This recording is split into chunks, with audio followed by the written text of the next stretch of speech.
Hey guys, tonight we're diving into some of the most dangerous cursed artifacts of the medieval world. So before you get comfortable, take a moment to like the video and subscribe, but only if you genuinely enjoy what I do here. And let me know in the comments where you're tuning in from and what time it is for you.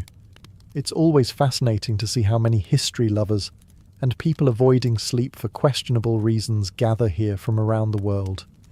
Now, dim the lights, maybe turn on a fan for that soft background hum, and let's ease into tonight's journey together.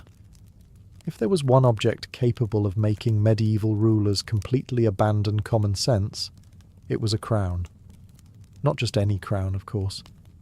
This was the Iron Crown of Lombardy, one of the most famous and feared royal artifacts in medieval Europe. Unlike ordinary crowns covered in enough gold to bankrupt a small kingdom, this one carried a far more valuable asset, a legendary origin story. According to tradition, the thin iron band hidden inside the crown had been forged from one of the nails used during the crucifixion of Christ. Whether that story was true is difficult to prove. Whether people believed it is much easier to answer. Absolutely. And once medieval people believed something, they committed to it with impressive determination.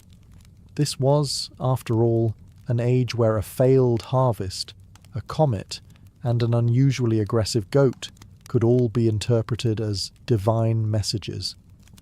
The crown quickly became one of the most sacred symbols of authority in Europe. Kings wanted it. Emperors wanted it. Ambitious nobles wanted it. Popes wanted influence over whoever possessed it. In short, everyone wanted the crown except the people who had to guard it. To be crowned with the Iron Crown meant more than becoming a ruler. It suggested that heaven itself approved of your reign. Unfortunately, heaven seemed strangely reluctant to provide customer support afterward. Over the centuries, ruler after ruler sought possession of the crown. Many of them soon encountered disasters that chroniclers eagerly connected to the artifact. Some died unexpectedly, some faced rebellions, some lost wars. Others discovered that governing medieval Europe was like attempting to herd angry cats, while your neighbours repeatedly set your barn on fire. Naturally, the crown began attracting rumours. Whispers spread that it carried a curse. The pattern appeared difficult to ignore. Powerful men fought desperately to obtain the artifact, only to find themselves facing endless misfortune once they had it. One famous admirer was Charlemagne, whose empire stretched across much of Western Europe. During his lifetime, he appeared unstoppable. Yet after his death, his vast empire slowly fragmented into competing kingdoms ruled by descendants who often seemed to regard family reunions as opportunities for civil war. Medieval storytellers looked at this situation and reached a conclusion. Clearly the crown was cursed. The possibility that dividing a massive empire among ambitious heirs might create problems received considerably less attention. As centuries passed, Holy Roman emperors continued travelling into Italy to claim the crown. Many arrived expecting glory. Instead, they found Italian politics. This was unfortunate. Italian cities rebelled, noble families plotted, allies changed sides.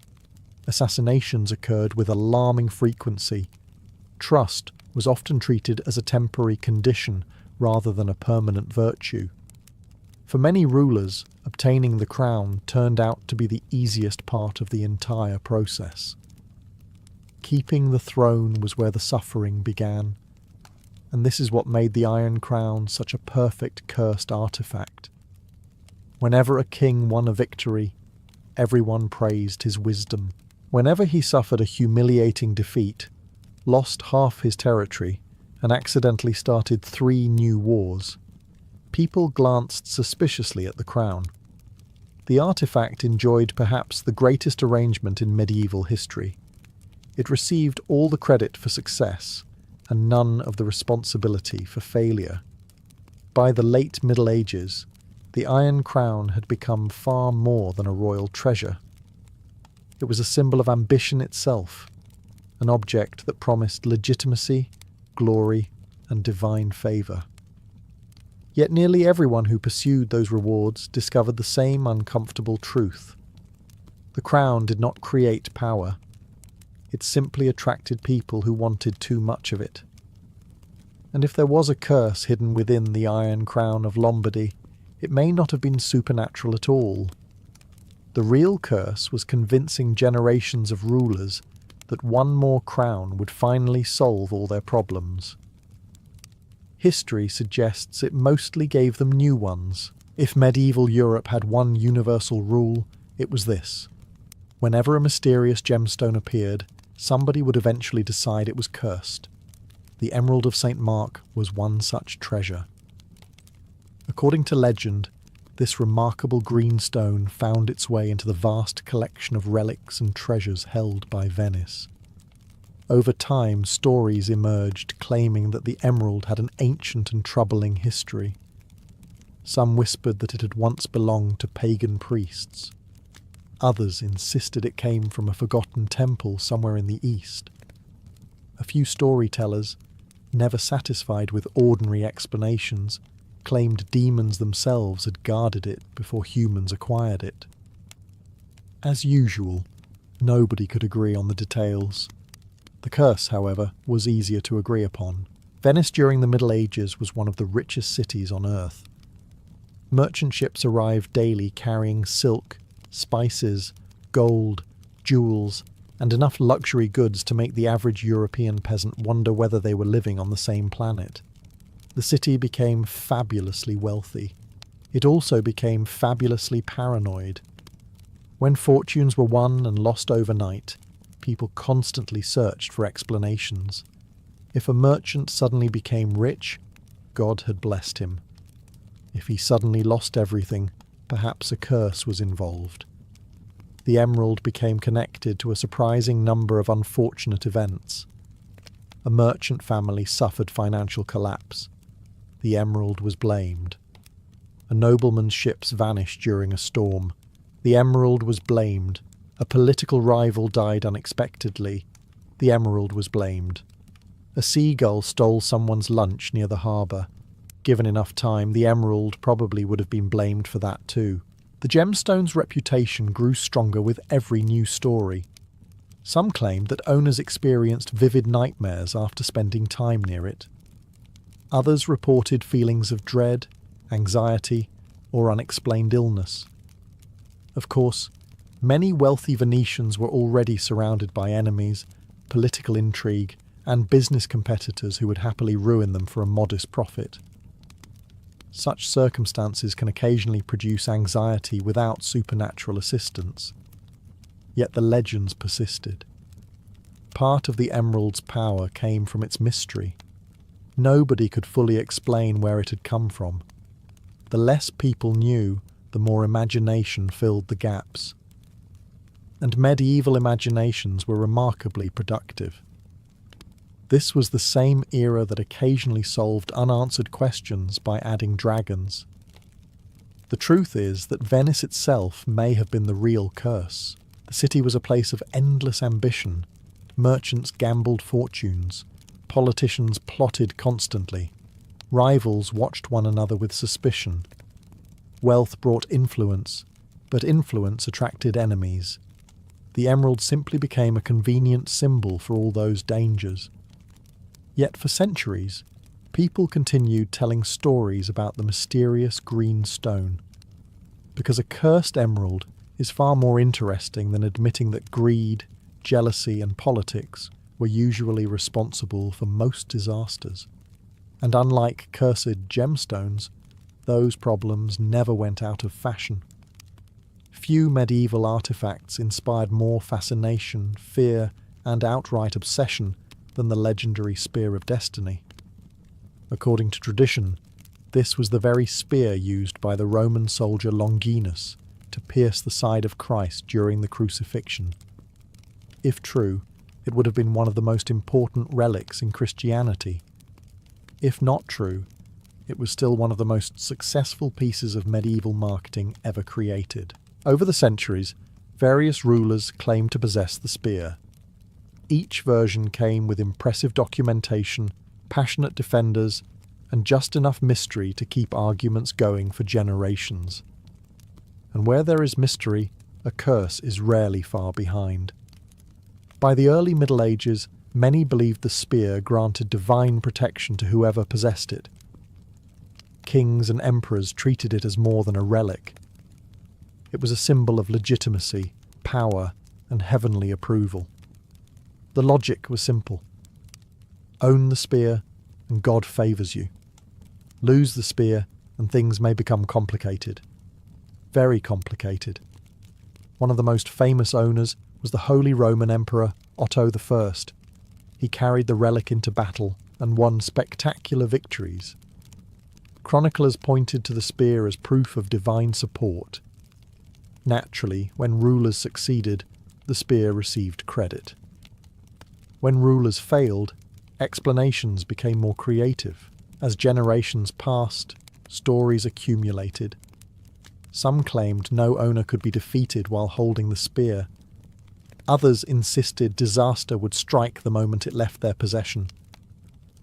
The problem was that history stubbornly refused to cooperate with these theories. Many rulers who possessed the spear still faced rebellions. They still lost battles. They still died. Quite a few discovered that owning a sacred relic did not prevent their relatives from plotting against them.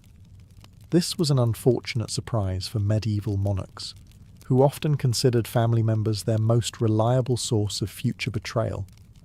The spear's reputation grew stronger precisely because powerful people kept chasing it. The more valuable it became, the more dramatic its legends became. Soon the relic was surrounded by tales of supernatural power. Some believed it could determine the fate of empires. Others thought it protected entire kingdoms. Meanwhile, the average medieval peasant was probably wondering whether the spear could help with taxes. Sadly, no such miracles were reported. What makes the Spear of Destiny fascinating is not whether it was cursed, blessed, or genuinely authentic. It is the fact that generations of rulers believed an object could guarantee victory. Again and again, they placed their faith in a relic rather than the far less exciting necessities of government. Competent leadership, stable finances, loyal allies, and armies that actually arrived when summoned. The spear promised certainty in an uncertain world. That was its real power, and perhaps its greatest curse.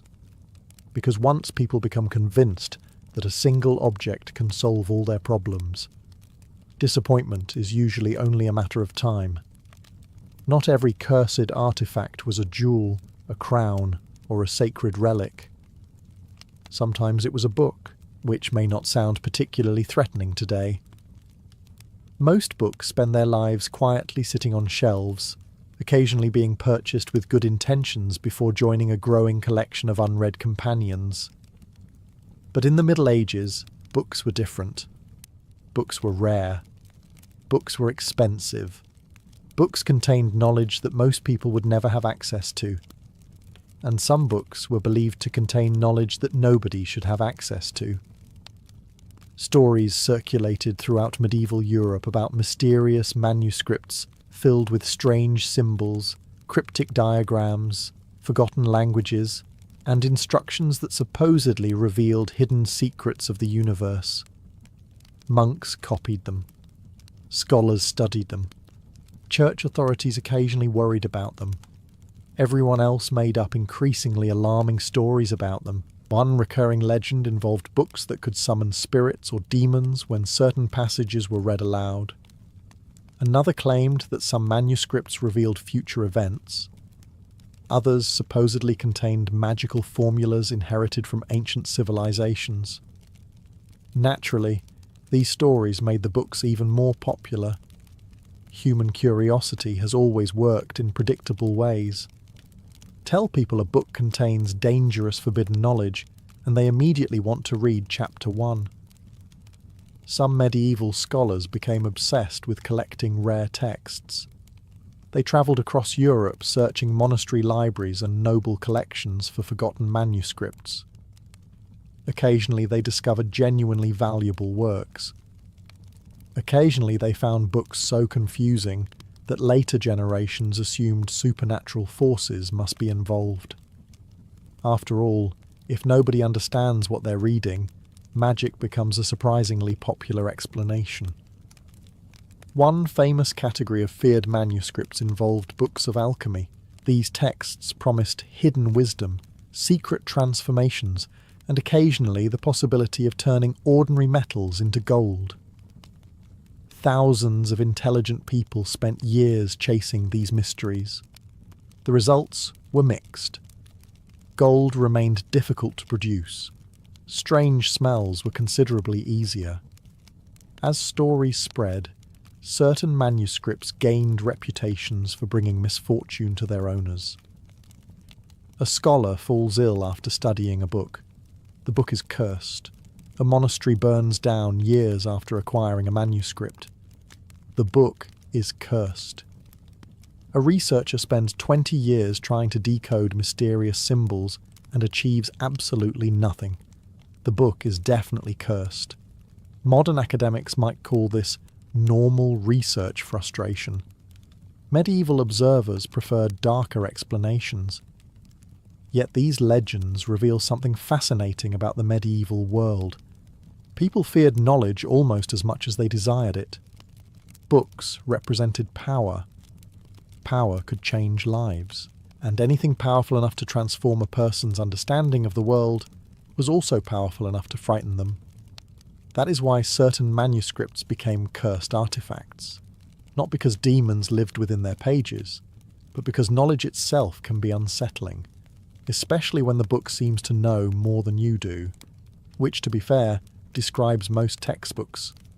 If there was ever a medieval king who could make a cursed artifact seem believable, it was King John of England.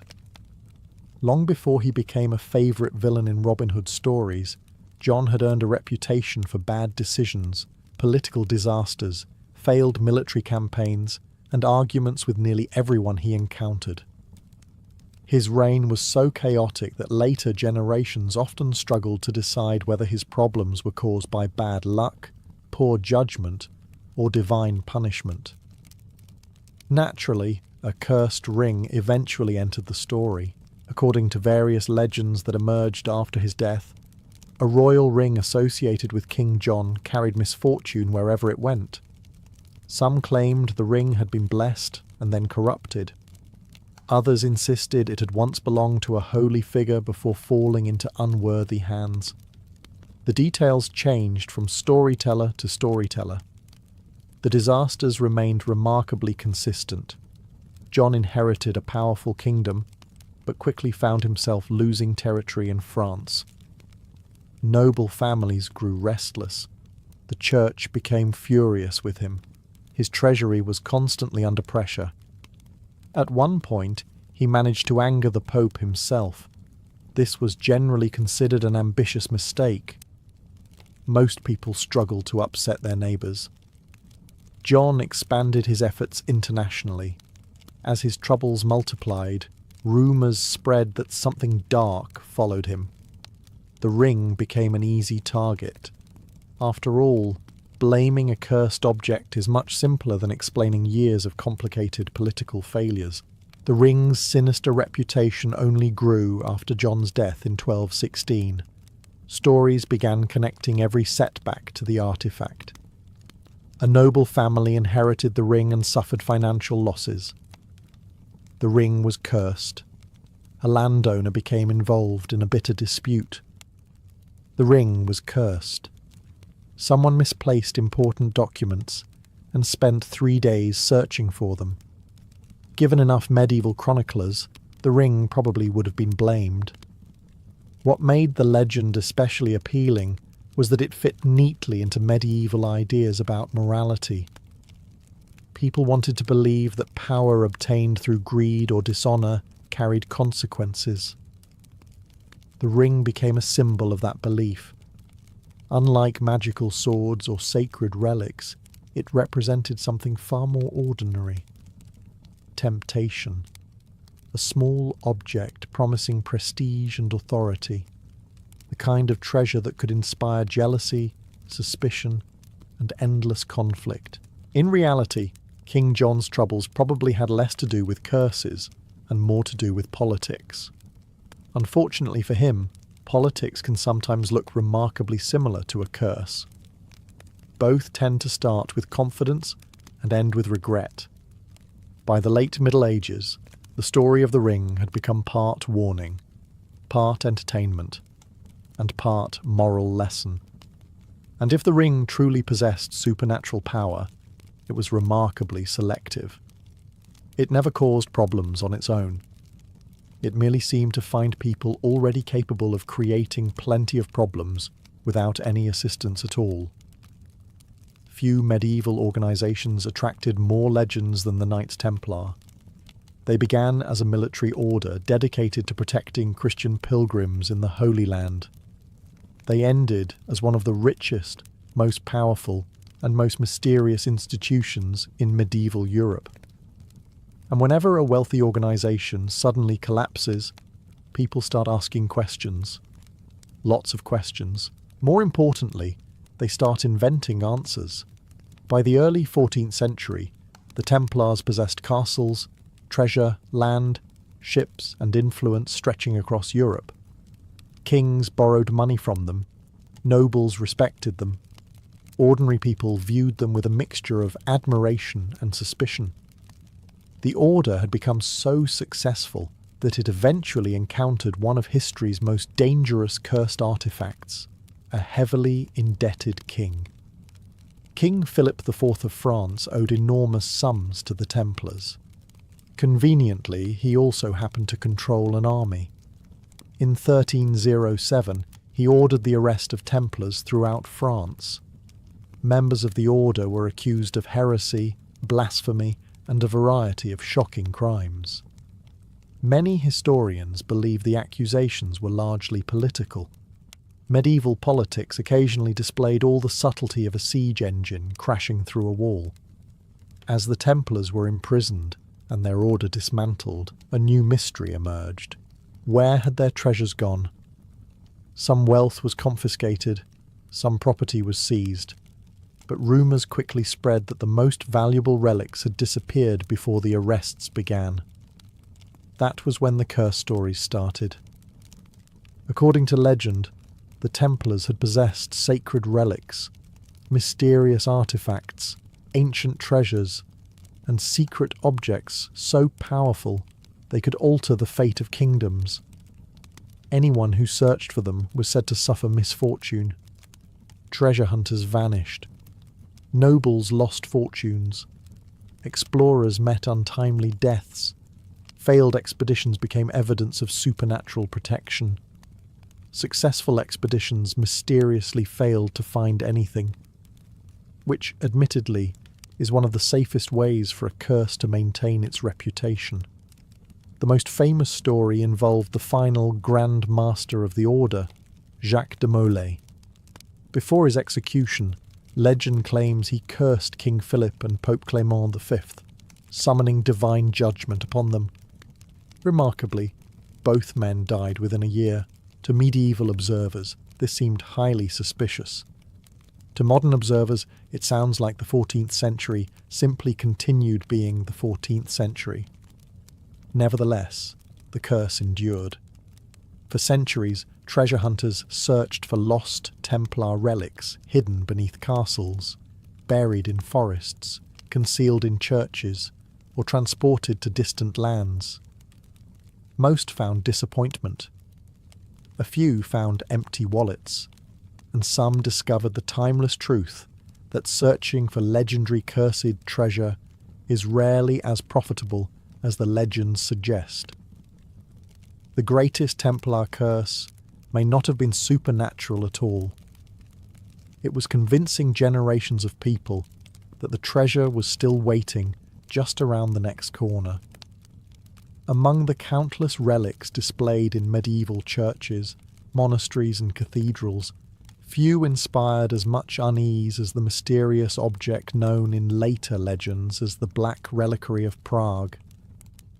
reliquaries were normally objects of comfort.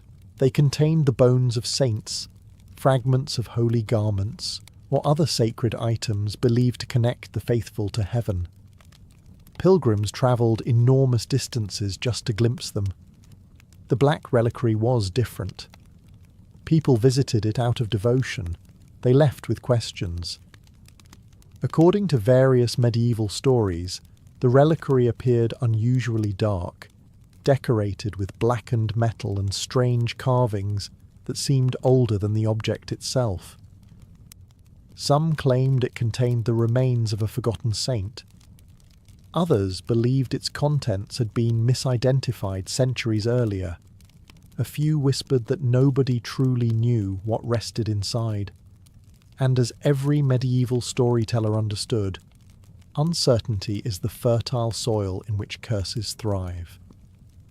The relic was reportedly housed in Prague during a period when the city was becoming one of Central Europe's most important centres of religion, learning, and royal power. Pilgrims arrived from distant lands. Clergy debated theology, merchants exchanged goods, and rumours spread faster than all three combined. Visitors began reporting strange experiences. Some described vivid nightmares after seeing the reliquary. Others claimed they felt overwhelming dread while standing near it. A few insisted they heard whispers during prayer. Now, it is worth noting that medieval churches were often dimly lit buildings filled with flickering candles, shadowy corners, painted images of martyrdom, and sermons frequently describing the torments of hell. The average visitor was not exactly entering a relaxing spa environment. Nevertheless, stories multiplied. One tale described a nobleman who mocked the relic and later suffered a string of financial disasters. Another involved a thief who allegedly attempted to steal decorations from the reliquary before dying unexpectedly months later. To medieval audiences, these events seemed obvious. The curse had struck again. To modern audiences, the connection may appear slightly less convincing. After all, wealthy nobles frequently lost money, and medieval thieves generally enjoyed life expectancies that could be measured with impressive efficiency. Yet the reliquary's reputation only grew. Clergy treated it carefully. Pilgrims approached it cautiously. Chroniclers recorded its strange history. Every new misfortune added another layer to the legend. What made the Black Reliquary so frightening was not the object itself. It was the possibility that something sacred might also be dangerous. People expected cursed swords and cursed jewels. A cursed religious relic felt far more unsettling. Because if even holy objects could become sources of fear, then certainty became much harder to find. And in the medieval world, uncertainty was often the most frightening curse of all.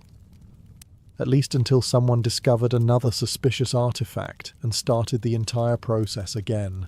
If cursed artifacts had a favourite hobby, it would probably be attaching themselves to extremely wealthy people. The Jewel of the Burgundian Dukes was no exception.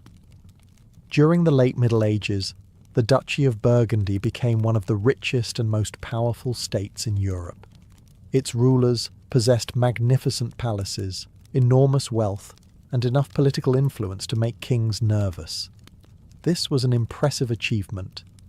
Making kings nervous was generally considered one of the more dangerous hobbies available at the time. Among Burgundy's treasures was a magnificent gemstone surrounded by increasingly dark rumours. Chroniclers described it as dazzling, rare, and immensely valuable. The exact identity of the jewel became blurred over the centuries, but its reputation remained remarkably consistent. People believed it was cursed, and history seemed eager to help the legend. Some cursed artifacts frightened people because of their mysterious origins. Others frightened people because they looked exactly as unsettling as they sounded. The bone cross of the Crusades belonged firmly in the second category. According to medieval legends, This unusual relic was constructed using fragments of human bone, carefully incorporated into the shape of a Christian cross. Stories differed on whose remains had been used. Some claimed the bones belonged to martyrs. Others insisted they came from holy warriors who had died in the Holy Land. A few darker rumours suggested nobody actually knew, and that uncertainty made the relic even more disturbing. The cross reportedly appeared during the era of the Crusades, when Europe was flooded with relics returning from the East. Knights, pilgrims, and clergy brought home countless sacred objects, each carrying incredible stories.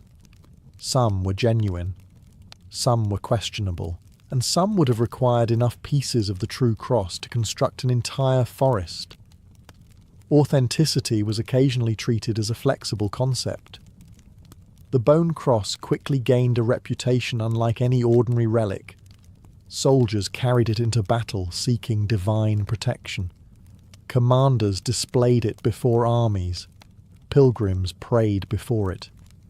Yet wherever the artifact appeared, stories of disaster seemed to follow.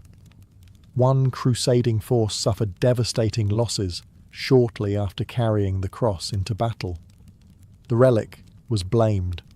A noble patron died unexpectedly after financing a chapel to house it. The relic was blamed. A monastery experienced famine and financial hardship after receiving the cross. Again, the relic was blamed. The artifact was becoming extraordinarily efficient. Soon, people whispered that the cross brought misfortune because it had been assembled improperly. Others believed it carried the restless spirits of those whose remains formed its structure. Some even claimed that strange sounds could be heard near it at night. Of course, medieval monasteries were often old stone buildings filled with creaking wood, wind tunnels, and exhausted monks sleeping in large communal rooms. Under such conditions, mysterious noises were practically included in the architecture. Nevertheless, the stories persisted. What made the bone cross particularly fascinating was the contradiction at its heart. It was a holy object, yet people feared it. It was meant to inspire faith, yet it inspired anxiety. The relic seemed to blur the line between blessing and curse. And perhaps that is why the legend endured. Because medieval people understood something modern people often forget. Objects can carry powerful meanings, not because of magic, but because of what people believe about them. The bone cross became dangerous because generations of people convinced themselves it was dangerous. And once enough people believe a relic is cursed, every tragedy starts looking like evidence. Especially during the Crusades, where tragedy was unfortunately never in short supply. Church bells were supposed to be reassuring. They marked the hours of the day. They called the faithful to prayer. They announced weddings, festivals, and holy days. Their sound carried across villages and fields, reminding people that order still existed in a world that often seemed determined to prove otherwise. The Devil's Bell had a somewhat different reputation. According to medieval legend, this particular bell hung in a church somewhere in Central Europe and quickly became associated with a string of disasters that nobody could adequately explain. At first, the incident seemed harmless enough. A bell ringer fell from the tower. Then another suffered a strange accident. A storm damaged part of the church shortly after the bell was installed. The villagers became nervous. The bell became famous, as is often the case with cursed objects. These two developments occurred simultaneously. Soon stories began circulating about the bell's unusual origins. Some claimed it had been cast using metal stolen from a pagan shrine. Others insisted that a mysterious stranger had contributed materials during its creation before disappearing forever. In medieval storytelling, mysterious strangers almost never brought good news. If someone arrived wearing black robes and speaking cryptically, the safest option was usually to move to another village.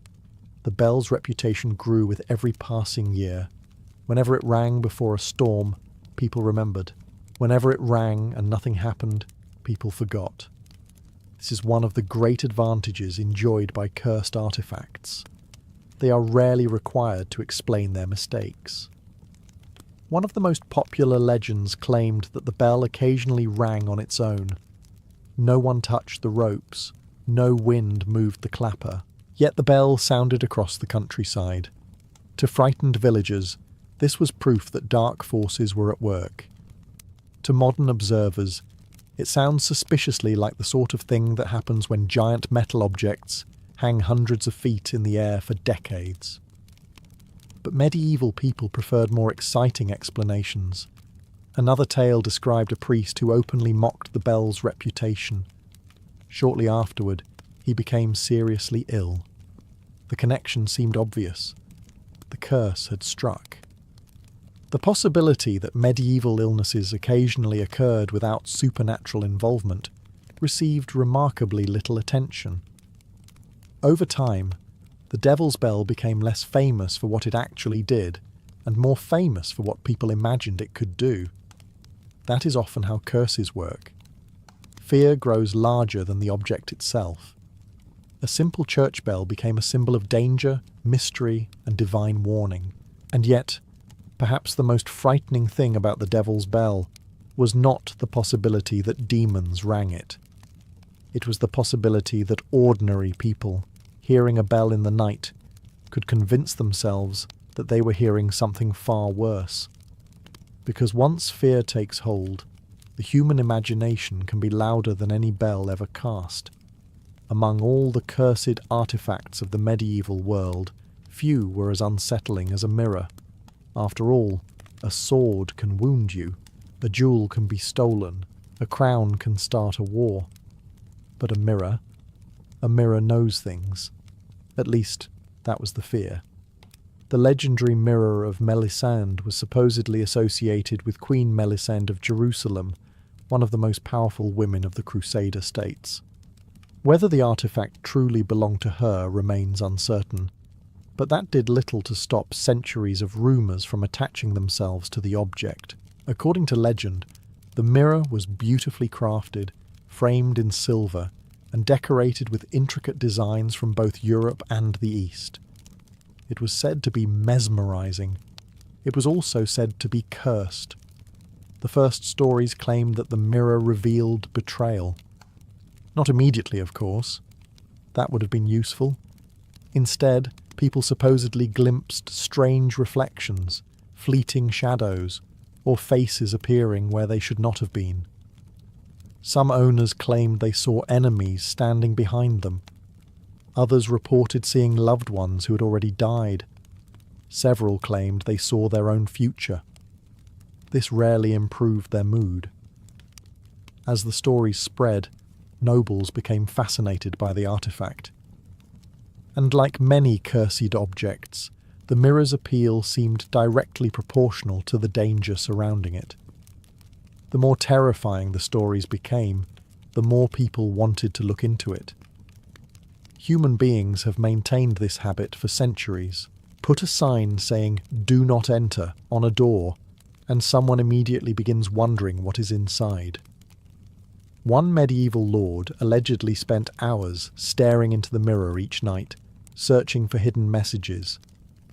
Before long, he became convinced that several members of his household were plotting against him. Perhaps they were. Perhaps they were not. Either way, his paranoia created enough enemies to make the distinction largely irrelevant. Another tale described a noblewoman who supposedly saw signs of her husband's infidelity reflected in the glass. The resulting scandal became famous. The mirror received credit. The husband received considerably less sympathy. Over time, the artifact gained a reputation for revealing uncomfortable truths. This made it one of the most feared cursed objects in aristocratic circles. Not because it killed people, not because it summoned demons, but because it forced people to confront things they preferred not to know, or imagined things they wished they had never seen.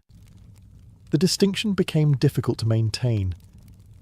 Perhaps that was the true curse of the Mirror of Melisande.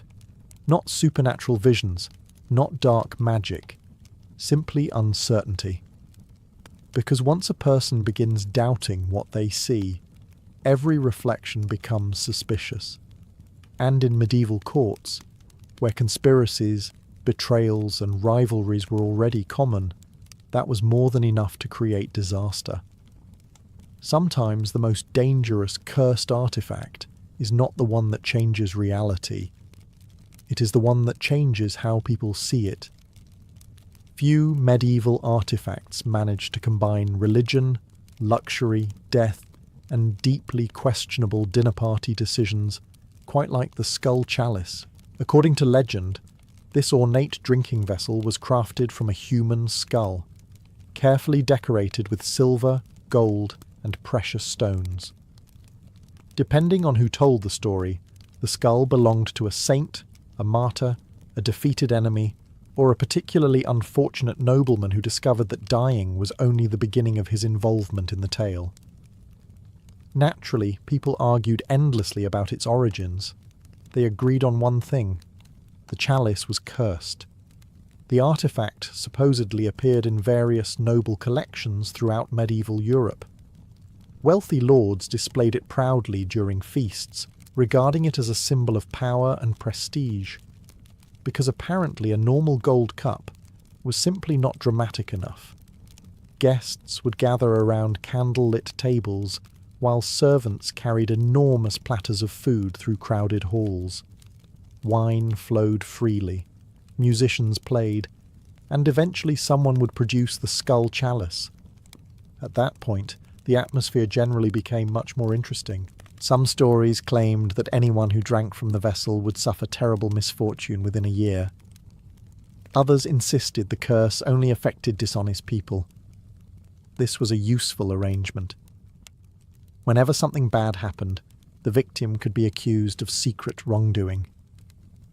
Whenever nothing happened, the curse was simply waiting. The chalice enjoyed excellent public relations. One noble family reportedly experienced a series of deaths after acquiring the artifact.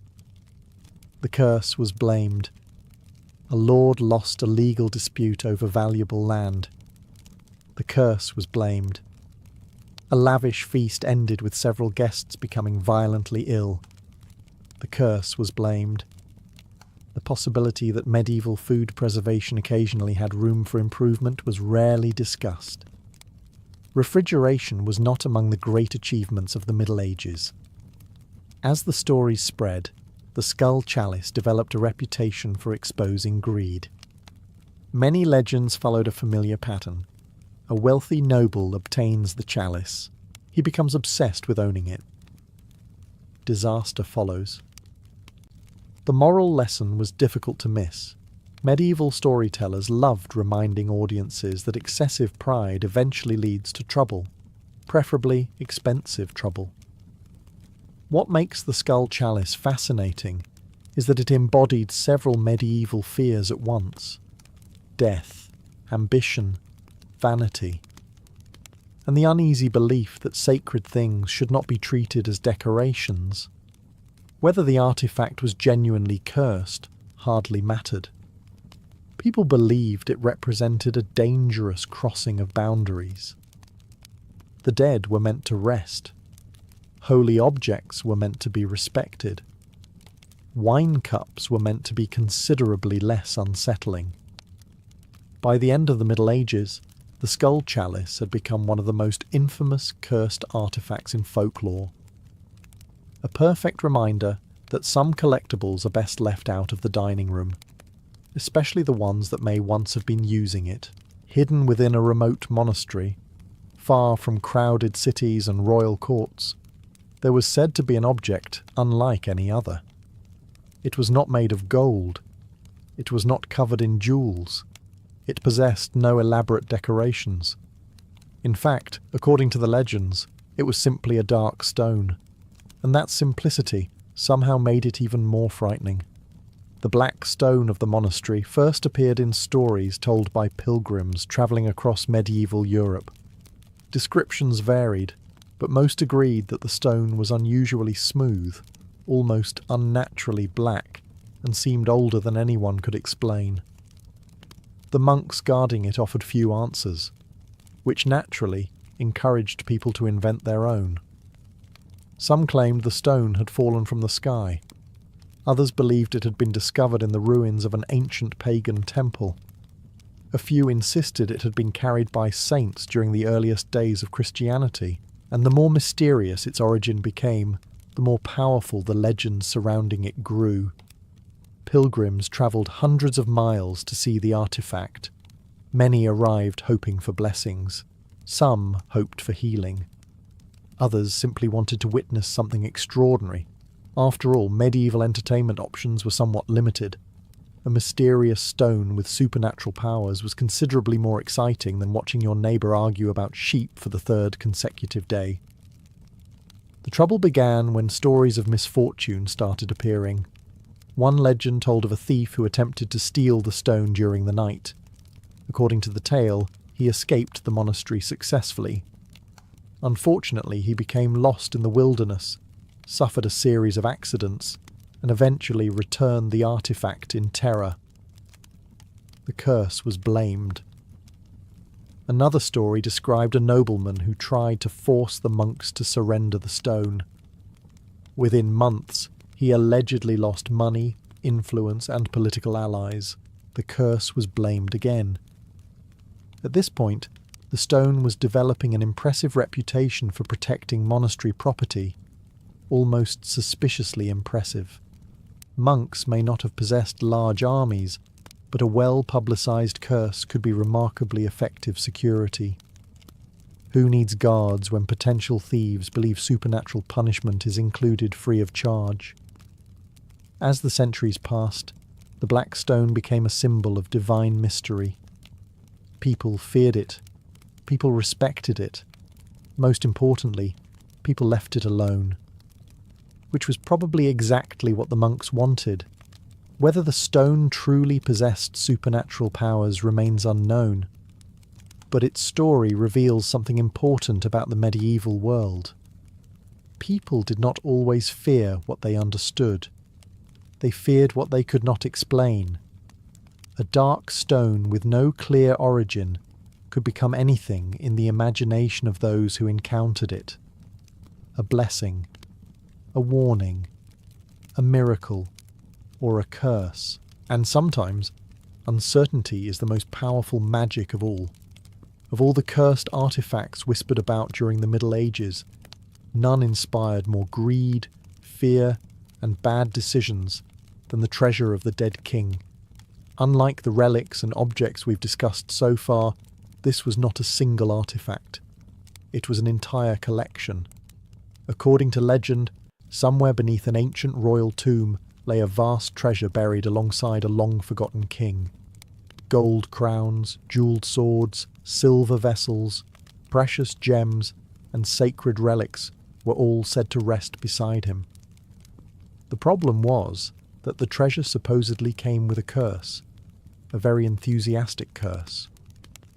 The earliest stories claimed that the king had been buried with immense wealth to accompany him into the afterlife. Priests blessed the tomb. Guards protected it.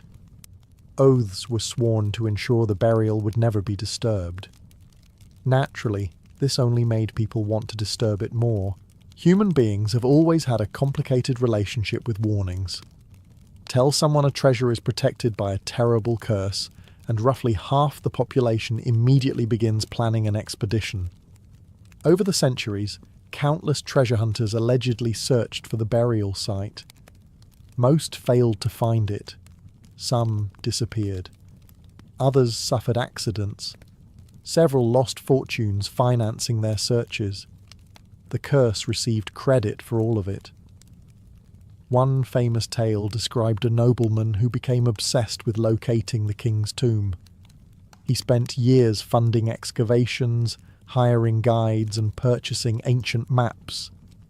Eventually, he exhausted his fortune. The treasure remained missing. The curse remained undefeated. Another story involved a group of adventurers who supposedly discovered the entrance to the burial chamber. As they prepared to enter, strange events began occurring. Equipment broke. Animals refused to approach. Members of the expedition became frightened and abandoned the search. To medieval audiences, this was clear evidence of supernatural protection. To modern audiences, it sounds suspiciously like a group of people realizing they were about to crawl into a dark underground tomb with questionable structural integrity. Fear can occasionally be a survival mechanism, yet the legend continued to grow. Generation after generation became convinced that the treasure existed, and generation after generation failed to find it. That may have been the treasure's greatest curse. Not death, not demons, not divine wrath. Hope. The belief that unimaginable wealth was just one discovery away. The belief that one lucky find could solve every problem. History is full of people ruined by that idea. Perhaps that is why the story endured for centuries, because the most dangerous cursed artifact is not always the one hidden in a tomb. Sometimes it is the dream that convinces you to spend your life searching for it, and somewhere, if the legends are true, the dead king is still resting peacefully beside his treasure, probably laughing. For most medieval knights, life followed a fairly predictable path. You inherited land, served your lord, married, produced heirs, argued with neighbouring nobles over fields that barely seemed worth the trouble, and hoped to avoid dying from something embarrassing. It was not always exciting, but it was familiar. The man who chose to become a Templar knight deliberately walked away from that future. The story usually began with the crusading movement that swept across Europe after the capture of Jerusalem in the late 11th century.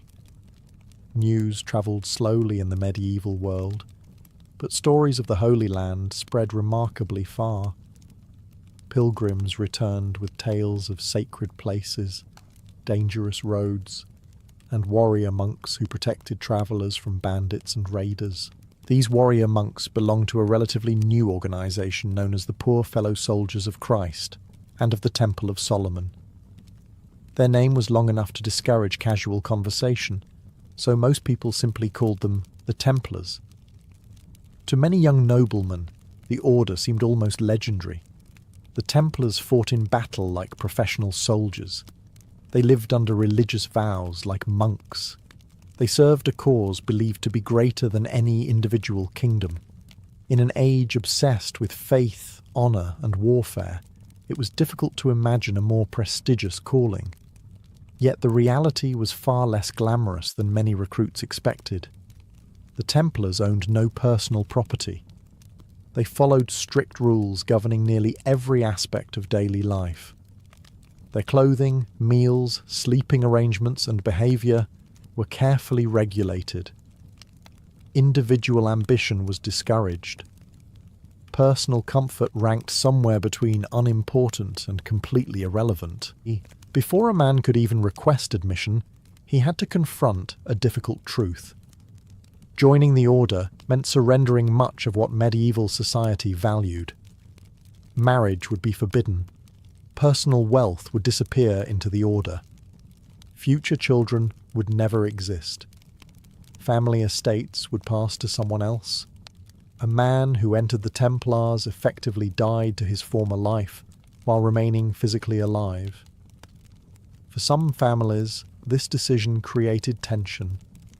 Noble parents often invested years preparing sons to inherit lands and continue family lines. Watching a capable heir volunteer to become a celibate warrior monk could be a frustrating experience. Medieval fathers rarely expressed this frustration through modern family counselling. They generally preferred louder methods. Yet despite these sacrifices, thousands sought admission over the centuries.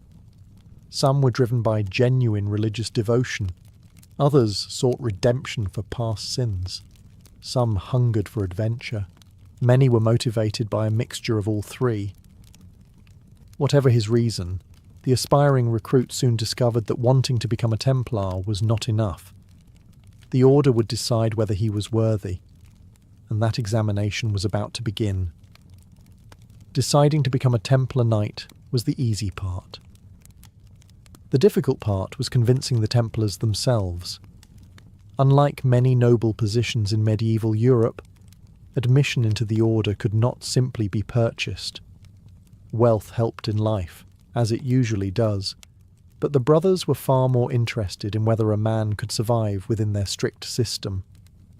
A rich recruit who could not obey orders was less useful than a poorer one who could.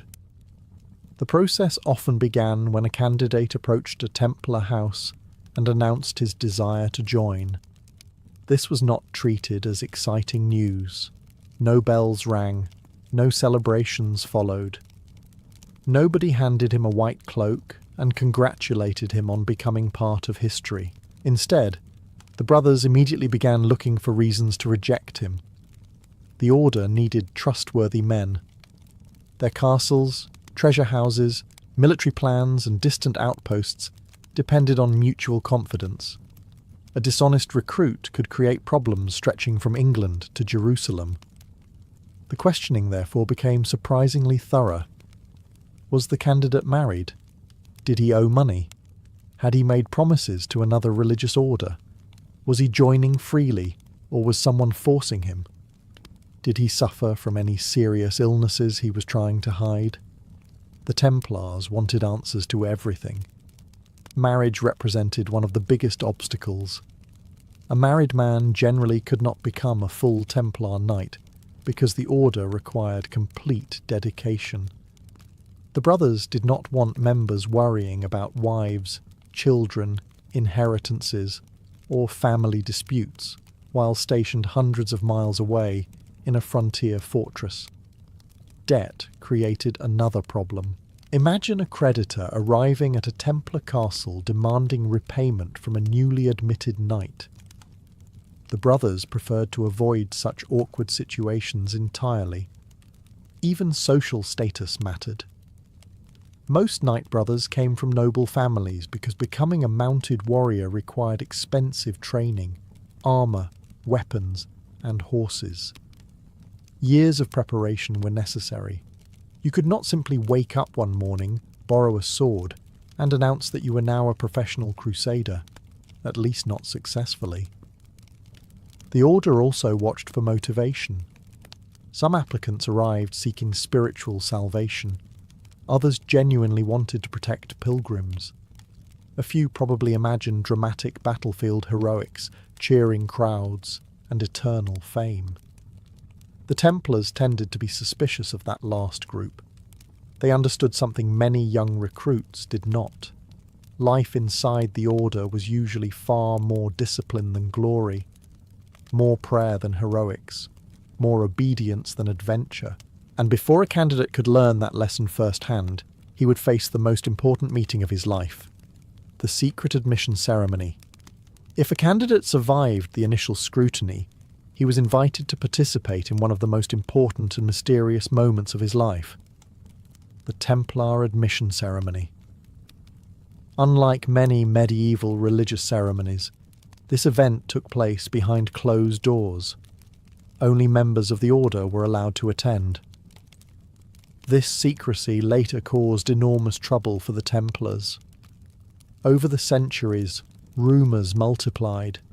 Enemies accused them of conducting strange rituals, worshipping hidden idols, and participating in bizarre ceremonies.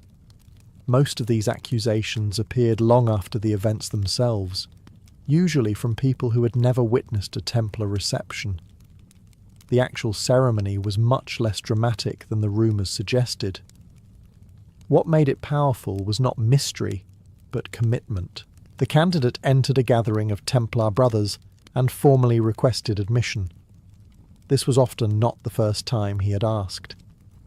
The order wanted absolute certainty that he understood the consequences of his choice. The questioning began again. The same subjects returned repeatedly.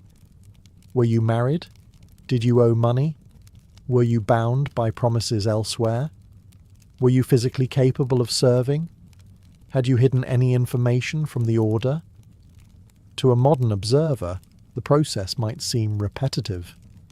To the Templars, repetition was intentional. A man could lie once. It was harder to lie consistently under constant examination. Once the brothers were satisfied, the candidate received a final warning. This warning was remarkably blunt. He was told that life inside the order would be difficult. The food would not always be good. The clothing would be simple. The rules would be strict. Personal desires would matter very little. The message was essentially, if you enjoy comfort, now is an excellent time to leave. No one would stop him. The order preferred losing a recruit today rather than dealing with a regretful brother later. If the candidate still wished to proceed, he knelt before the assembly and swore the vows required by the order. These promises were not temporary commitments. They were intended to last for life. The brothers then accepted him into their community. At that moment, something profound occurred. His former identity began to fade. He was no longer simply the son of a noble family, an ambitious young knight, or the heir to an estate. He now belonged to the temple. His loyalty shifted from family interests to the Order's mission. His future became tied to thousands of brothers spread across Europe and the Holy Land. And with a few solemn vows, the freedoms of his old life disappeared. The first and perhaps most difficult sacrifice was about to begin, the vow of poverty, the vow of, the moment a man became a Templar, he entered a world where personal wealth ceased to matter, at least in theory. This was the first great paradox of the Order. The Templars eventually became one of the wealthiest organizations in medieval Europe. They owned castles, farms, mills, vineyards, ports, ships, and vast stretches of land. Kings borrowed money from them. Nobles donated fortunes. Pilgrims entrusted them with valuables. Yet the individual Templar owned absolutely nothing. Not his horse, not his sword, not even the shirt on his back. Everything belonged to the Order. For a young nobleman raised in a society obsessed with inheritance and status, this represented a radical transformation. Imagine spending your childhood being told that one day you would inherit lands, servants, and wealth, only to voluntarily sign it all away. Many medieval fathers probably found this difficult to understand. Some likely reacted with the medieval equivalent of, "I spent 20 years preparing you for this estate, and now you want to sleep in a monastery with a sword." The vow of poverty required a recruit to surrender personal possessions to the Order. Any property he retained became controlled by the Brotherhood. Gifts received later belonged to the temple as well. The reasoning was simple. Personal wealth created personal interests. Personal interests created divisions. Divisions weakened unity. The Templars wanted every brother focused on the same mission. A knight worrying about expanding his private fortune was not fully committed to protecting pilgrims or defending frontier castles. The rule extended into daily life. Clothing was standardized. Equipment was distributed according to need. Meals were shared. Luxury was discouraged. Even small signs of vanity attracted criticism. A brother was not supposed to compete with fellow Templars over who owned the finest horse or the most impressive sword, because technically none of them owned anything. Of course, human nature remained human nature. Medieval knights did not suddenly become saints simply because they wore white cloaks. The rule of the Templars contains numerous regulations aimed at preventing pride, greed, and excessive attachment to material things. The existence of these rules suggests the problem appeared often enough to require attention. Still, most brothers accepted the sacrifice. They believed they were exchanging earthly wealth for something greater: spiritual purpose, religious devotion, a place in a brotherhood that stretched across continents. Yet surrendering possessions was only the beginning. Many men could part with money. The next vow demanded something far more difficult. It required surrendering the right to choose their own future. The vow of obedience. If the vow of poverty stripped away a man's possessions, the vow of obedience stripped away something even more valuable: his independence. For most medieval knights, personal freedom was one of the greatest rewards of noble birth. A knight might owe service to a lord, but he still controlled many aspects of his own life. He decided where to travel, how to spend his money, whom to associate with, and how to manage his estates. A Templar surrendered those choices. From the day he entered the order, obedience became one of his highest duties. The rule of the Templars left little room for interpretation. Brothers were expected to obey their superiors promptly and without complaint. Orders flowed downward through a carefully organised chain of command, and questioning those orders was strongly discouraged. This was not because the Templars enjoyed controlling people, at least not officially. The reality was that the order operated military fortresses, protected dangerous roads, and fought wars against experienced enemies. In battle, hesitation could get dozens of men killed. The Templars believed discipline saved lives. A knight who instantly obeyed commands was more valuable than a brilliant warrior who constantly argued. The expectation of obedience extended far beyond warfare. A brother might be ordered to leave France and travel to Jerusalem. He went. A knight stationed comfortably in a wealthy commandery could suddenly be assigned to a remote desert fortress. He went.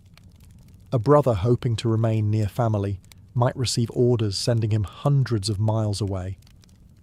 Again, he went. Personal preferences carried little weight. The order's needs came first. This could be difficult for recruits from noble families. Many had grown up surrounded by servants, privileges, and social status. They were accustomed to giving commands rather than receiving them. Inside the temple, those habits could become liabilities. A wealthy nobleman might find himself obeying a commander from a less prestigious family. Rank within the order mattered far more than birth. That was one of the reasons the Templars became so effective. On the battlefield, enemies did not care who your grandfather was. The rule even regulated surprisingly small details of daily life. Brothers required permission for various activities.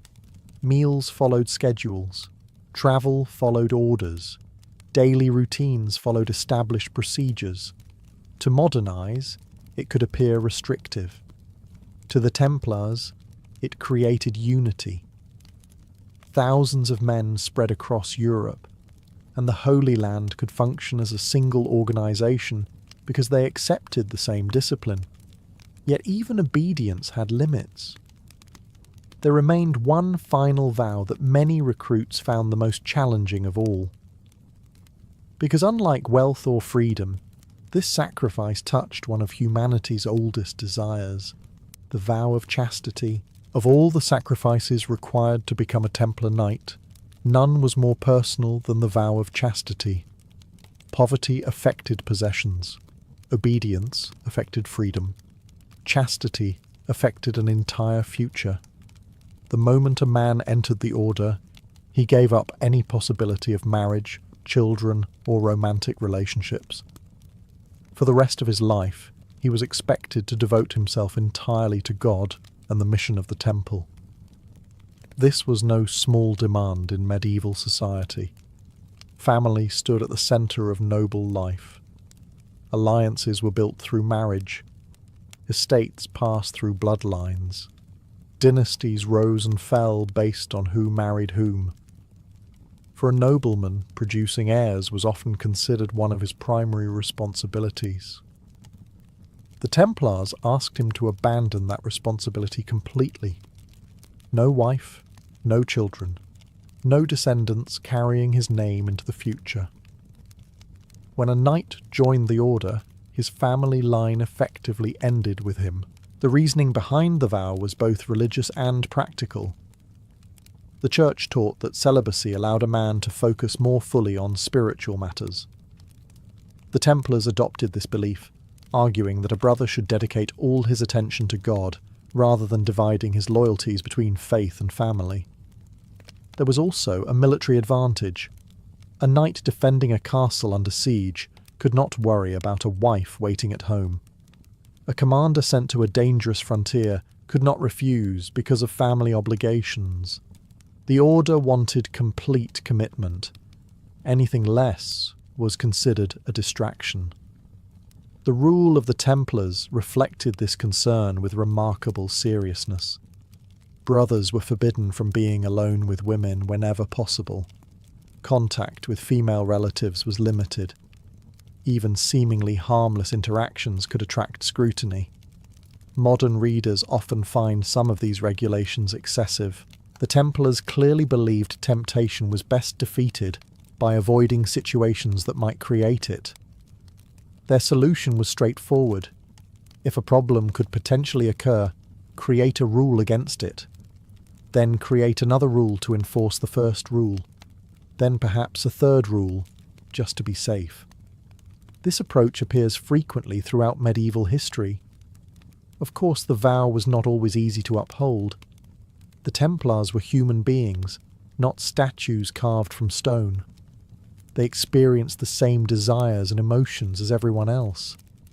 Church records and disciplinary actions occasionally reveal brothers who violated their vows. When such cases occurred, punishments could be severe. The order viewed chastity as essential to its identity. A Templar who broke this promise threatened not only his own reputation, but the reputation of the entire brotherhood. Yet, after accepting poverty, obedience, and chastity, a recruit still faced an even greater challenge. Now he had to live those vows every single day. Taking the vows was a single ceremony. Living by them was a lifelong challenge. Many young recruits likely imagined their greatest test would come on a battlefield somewhere in the Holy Land, charging against enemy cavalry beneath the blazing sun. More often, their greatest challenge came during ordinary days. The Templars lived according to a detailed set of regulations known simply as the Rule. Originally influenced by monastic traditions and later expanded over time, it governed nearly every aspect of daily life. And when historians say nearly every aspect, they mean it. The rule covered prayer schedules, it covered meals, it covered clothing, it covered sleeping arrangements, it covered how horses were managed, it even covered how brothers should behave while eating at the table. The order left remarkably little to chance. A typical day began before sunrise. Brothers attended prayers, performed duties, trained, worked, and participated in additional religious services throughout the day. Whether stationed in France, England, or Jerusalem, their lives followed a carefully structured rhythm. Personal freedom remained limited. A knight could not simply decide to take a ride through the countryside because the weather seemed pleasant. He could not wander into town looking for entertainment. He could not suddenly announce that he needed a vacation from religious discipline. The temple did not recognize such concepts. Life was organized around duty. Meals reflected this philosophy as well. Templar food was generally simple and practical. Excessive luxury was discouraged. Brothers often ate together in silence, while passages from religious texts were read aloud. Imagine trying to enjoy dinner while someone continuously reminds you about spiritual discipline. The medieval dining experience was apparently determined to remain educational. Even clothing was regulated. The famous white mantle worn by knight brothers symbolized purity and commitment. It was not meant to be fashionable. In fact, the order actively discouraged vanity. Flashy decorations, excessive grooming, and displays of wealth were viewed with suspicion. A Templar's appearance was supposed to reflect humility rather than status. The same applied to horses and equipment. While knights required quality gear for military effectiveness, the rule discouraged unnecessary extravagance. Brothers were expected to care for their equipment, not show it off. All of these regulations served a single purpose. The Templars wanted thousands of men from different kingdoms, languages, and backgrounds to function as one unified brotherhood. Discipline created consistency, consistency created reliability, reliability created military strength. But no amount of training or regulation could change one simple fact. The Templars were not preparing men merely for orderly daily routines. They were preparing them for war. And war was where the true cost of becoming a Templar often revealed itself. For all the prayers, vows, and discipline that shaped a Templar's life, the order ultimately existed for one reason: war. Not war for personal gain, not war for land or family ambition. At least in theory, the Templars fought to defend Christian territories and protect pilgrims travelling through dangerous regions of the Holy Land. The reality, however, was far less romantic than many recruits imagined. A new brother entering the order might dream of glorious victories, heroic charges, and songs celebrating his courage. The veterans knew better. They understood that war was mostly exhaustion interrupted by moments of terror. Templar knights spent countless hours training with weapons, maintaining equipment, caring for horses, patrolling roads, guarding castles, and preparing for battles that might never come. Then, when battle finally arrived, everything happened very quickly. The order developed a reputation for extraordinary discipline on the battlefield. Unlike many medieval armies, which could collapse into chaos once fighting began, the Templars were trained to operate as a coordinated force. Their most famous weapon was the cavalry charge. A formation of heavily armoured Templar knights charging at full speed could be devastating. Horses thundered across the battlefield, lances lowered, shields locked together. The impact often resembled a moving wall of steel. It was terrifying for enemies. It was not particularly relaxing for the men involved either. The order expected its brothers to hold their ground even in desperate situations. Retreat was heavily restricted. A Templar knight could not simply decide he had seen enough excitement for one day and ride home. The rule demanded courage and obedience under the worst conditions imaginable. This expectation came with a terrible cost. Templars suffered enormous casualties throughout their history. Many frontier castles stood in isolated regions where reinforcements might take weeks to arrive. Brothers often found themselves defending positions while heavily outnumbered. Some died in famous battles, others perished during sieges. Many disappeared into the endless violence that defined the Crusader states. The Order considered this sacrifice part of its mission. Every recruit understood that joining the Templars significantly increased the likelihood of dying far from home. There would be no comfortable retirement, no quiet estate waiting at the end of service, no grandchildren listening to stories beside a fireplace. A Templar accepted the possibility that his life might end on a distant battlefield beneath the walls of an unfamiliar city. And strangely enough, that was exactly what made the Order so respected, because everyone knew the risks, and the brothers joined anyway. Yet surviving war did not mean a Templar's challenges were over. His greatest test was remaining faithful to his vows year after year, decade after decade, until the very end of his life. For a Templar knight, the true challenge was never joining the Order. It was staying worthy of it. The admission ceremony lasted only a short time. The vows were spoken in a single evening. The white mantle was placed upon his shoulders in a matter of moments. But becoming a genuine brother of the temple took years. perhaps even a lifetime. Once accepted into the order, a new recruit entered a world where every day tested the promises he had made. Poverty was no longer an idea discussed during a ceremony. It became reality. Every possession belonged to the order. Every meal was shared. Every comfort was limited. Obedience became equally constant. A brother might spend years serving faithfully in one commandery, only to receive orders sending him across Europe or into the Holy Land. Personal preferences did not matter. The needs of the temple always came first. The same applied to chastity. The vow was not difficult because it lasted a week or a month. It was difficult because it lasted forever. As years passed, brothers watched friends die, kingdoms rise and fall, and families continue without them. The children of younger siblings inherited estates. Nephews became lords. Entire generations appeared and disappeared. The Templar remained where duty required him. For many men, this sense of purpose became the reward itself.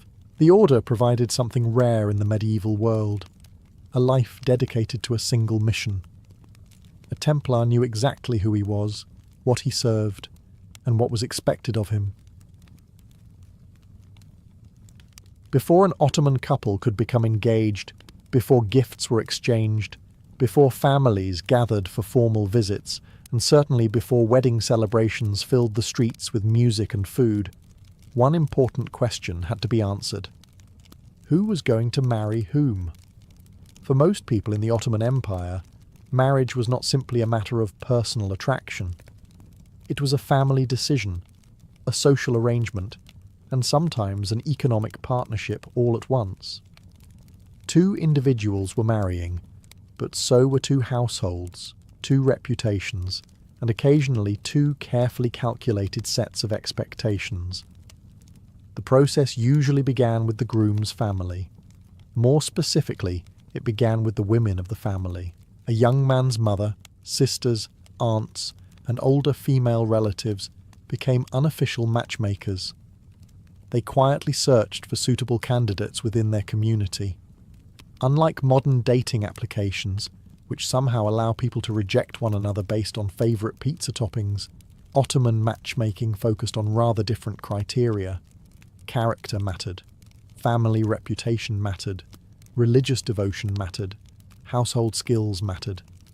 The goal was to find a woman who would be respected as a wife, mother, and member of the extended family.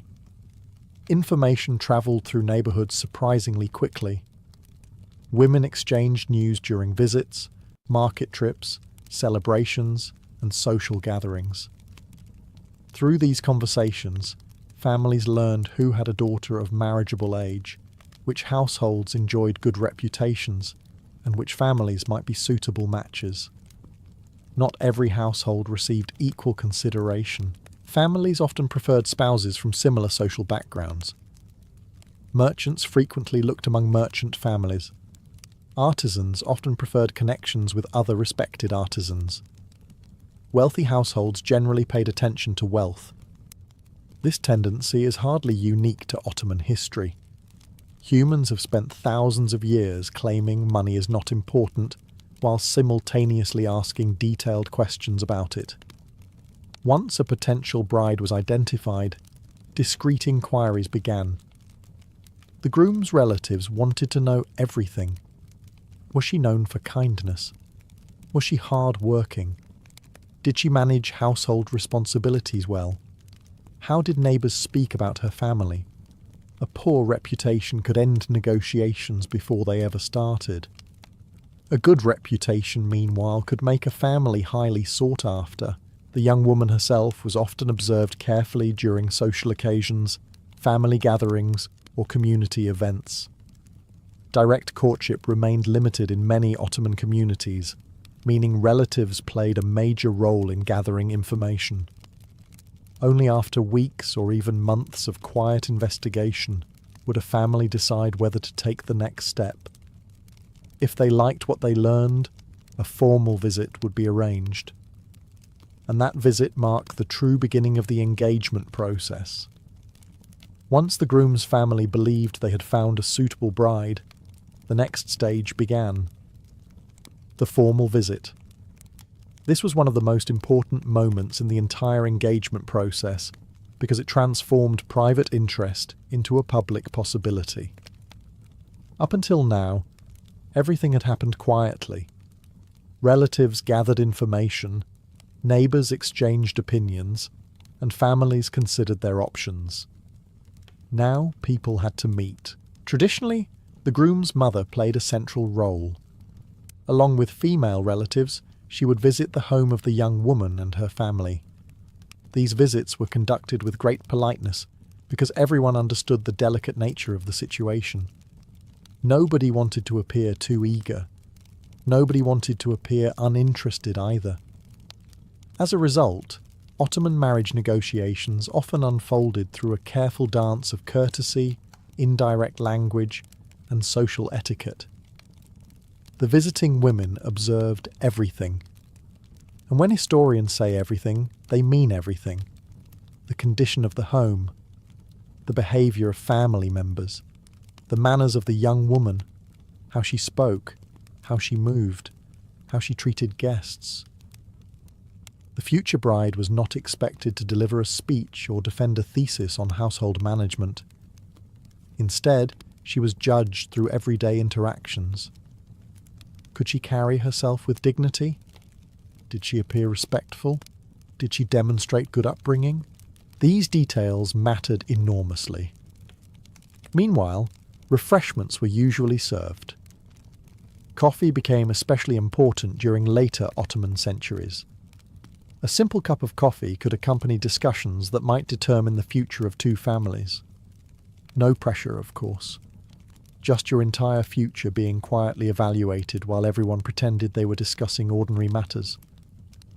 The young woman herself often remained modest and reserved during the visit. Open displays of affection or direct conversations between potential spouses were uncommon in many Ottoman communities.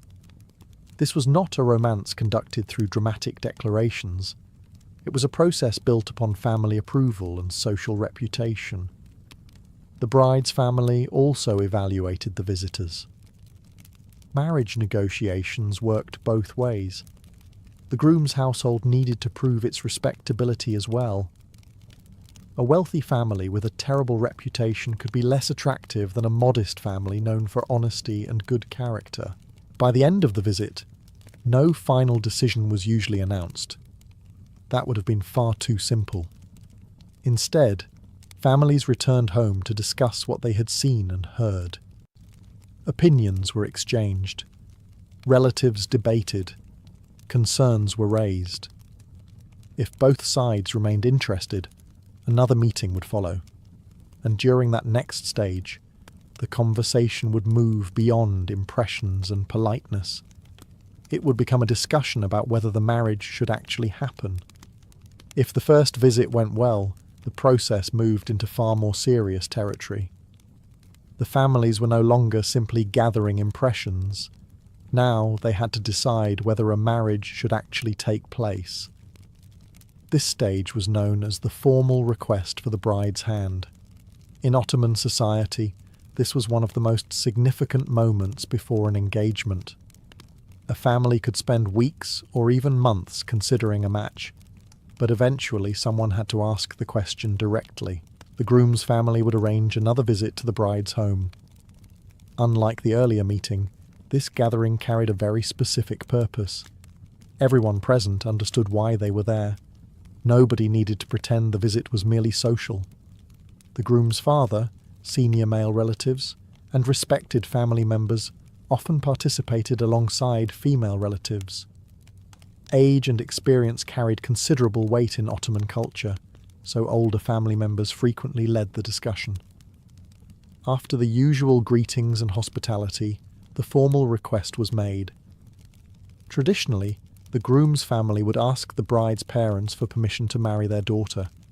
The language varied from region to region, but the request was generally expressed with great respect. The bride was not viewed as property being transferred from one household to another, despite common modern assumptions.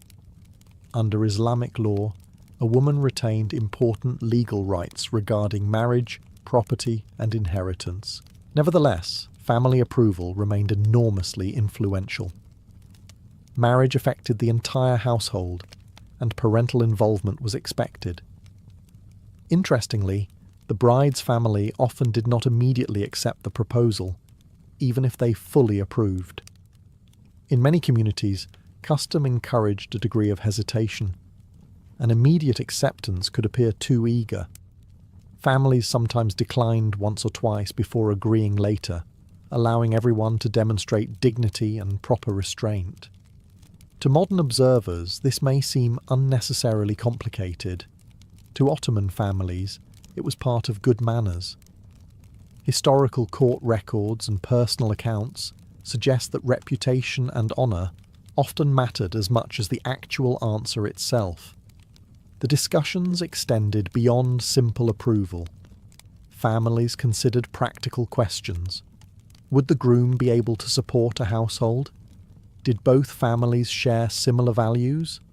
Would the match strengthen existing social ties? Were there any concerns that had not yet been addressed? Marriage was expected to last a lifetime, so careful consideration was encouraged. If the answer was ultimately positive, both households entered a new phase. The possibility of marriage became an expectation. The negotiations grew more detailed. Families began discussing financial arrangements, responsibilities, and the agreements that would shape the future union. And among those discussions, one topic stood above all others: the marriage contract and the bride's dowry. Once both families agreed that the marriage should move forward, the atmosphere changed noticeably. The uncertainty was largely gone. Now came the practical discussions. And while these conversations lack the excitement of modern romance stories, they were often the most important part of the entire engagement process. Marriage in the Ottoman Empire was not simply a social ceremony. It was also a legal agreement governed by Islamic law. This meant that certain responsibilities, rights, and financial obligations needed to be clearly established before the wedding could take place. At the centre of these discussions stood the mehr, sometimes called the bridal gift. This was one of the most misunderstood aspects of Ottoman marriage. The mehr was not a payment made to the bride's father, nor was it a purchase price for marriage. Instead, it was a legal gift that belonged exclusively to the bride herself. The amount varied enormously. A wealthy merchant's daughter in Istanbul might receive a substantial mehr, consisting of money, jewellery, property, or valuable goods. In a rural village, the amount might be more modest, but remained equally important. Whatever its size, it belonged to the bride. Not her father, not her husband, not her brothers. Her. This provided an important layer of financial security, particularly if the marriage later ended through divorce or widowhood. Families spent considerable time discussing these arrangements. The groom's household wanted terms they could realistically fulfill. The bride's family wanted assurances that their daughter would be protected. Neither side wanted misunderstandings after the marriage. As a result, negotiations could become surprisingly detailed. Money was discussed. Property was discussed. Future responsibilities were discussed. Fortunately, most of this happened between parents and senior relatives, rather than the young couple themselves. Imagine being 16 years old and listening to half a dozen relatives debate legal obligations for 3 straight hours. Even medieval teenagers probably preferred literally anything else. Beyond finances, the families also discussed expectations. Would the couple live with the groom's parents? Would they establish a separate household? What responsibilities would each family continue to hold after the wedding? These questions mattered because marriage connected 2 extended families, not merely 2 individuals. Once agreements were reached, confidence in the match grew considerably. The proposal had moved beyond possibility. It was becoming a formal commitment. Only one major step remained before the couple could officially be considered engaged. The families needed to announce their agreement publicly, and that announcement often came during one of the most anticipated gatherings in the entire process, the engagement ceremony itself. After weeks of discussions, family visits, and negotiations, the moment finally arrived. The engagement could be announced. For the young couple, this marked the transition from possibility to expectation. The marriage had not yet taken place, but everyone now understood that the families had reached an agreement. Barring unexpected complications, the wedding would follow. In many parts of the Ottoman Empire, the engagement ceremony was a joyful social event that brought together relatives, neighbours, and close friends. The exact customs varied across the empire's enormous territory. What happened in Istanbul might differ from practices in Anatolia, the Balkans, Syria, or Egypt. Yet the basic purpose remained the same. The two families publicly declared their intention to unite. This public aspect was extremely important. A private understanding between families carried weight. A public announcement carried far more. Once relatives, neighbours, and community members knew about the engagement, the commitment became part of the couple's social identity. News travelled quickly through Ottoman neighbourhoods. Very quickly. In fact, one of the few things that moved faster than military messengers in the Ottoman world was community gossip. An engagement announcement could spread through an entire district before the refreshments had been cleared from the tables. The gathering itself was usually festive. Guests arrived in their finest clothing. Food was prepared. Sweets were distributed. Conversations filled the house. Families who had previously been strangers now spent hours together as future relatives. For the bride, this day often carried special significance. She might receive gifts from the groom's family, including jewellery, fabrics, scarves, coins, or other valuable items. These gifts symbolised both affection and commitment. The exchange demonstrated that the groom's family was serious about the match. It also allowed them to display generosity and respect toward their future daughter-in-law. In wealthier households, the gifts could be remarkably elaborate. In humbler families, they might be simpler. The value mattered less than the gesture itself. Meanwhile, the groom's family received hospitality from the bride's household, reinforcing the growing relationship between the two sides. The engagement did not create a marriage yet. This distinction remained important. The couple still had to wait for the wedding contract and ceremony. However, from a social perspective, everything had changed. The young man and woman were now known as future husband and wife. Families began planning the next stage. Preparations intensified. Lists were made. Expenses were calculated. Relatives volunteered opinions whether anyone requested them or not. Because now the engagement was official, and the long process of preparing for marriage had truly begun. Once the engagement became official, the relationship between the two families entered a new phase. The difficult negotiations were mostly finished. Now came the preparations. And preparations in the Ottoman Empire had a remarkable tendency to expand. What began as a straightforward effort to organise a wedding could gradually involve dozens of relatives, endless discussions, and enough planning to rival a small military campaign. The engagement period could last weeks, months, or sometimes even longer depending on the circumstances of the families involved. This waiting period served several purposes. It gave both households time to prepare financially. It allowed wedding arrangements to be organised. And perhaps most importantly, it provided an opportunity for the two families to become better acquainted. During this period, gift exchanges became increasingly common. The groom's family often sent valuable presents to the bride. These might include jewellery, embroidered fabrics, silk garments, scarves, perfumes, or gold coins. Wealthier families sometimes provided exceptionally lavish gifts intended to demonstrate both generosity and status. Not surprisingly, neighbouring families occasionally paid close attention to these exchanges. Human curiosity regarding other people's finances did not suddenly appear in modern times. It has a very long history. The bride's family also prepared gifts and household items for the future marriage. Clothing, bedding, blankets, embroidered linens, carpets, cushions, and other domestic necessities were gradually assembled. Many of these items formed part of what was commonly known as the bride's trousseau. This collection represented years of preparation in some households. Young women often spent considerable time creating embroidered textiles and decorative items long before engagement was even discussed.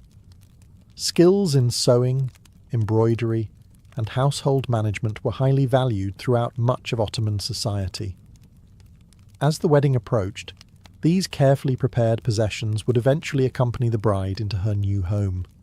The engagement period also brought increased social interaction between the families. Visits became more frequent, meals were shared, relationships strengthened.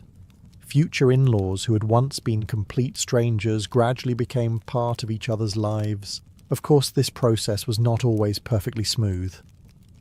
Occasional disagreements emerged regarding expenses, wedding plans, guest lists, or expectations. Anyone who has ever helped organise a large family event will find this development entirely unsurprising. Fortunately, most families worked hard to maintain harmony.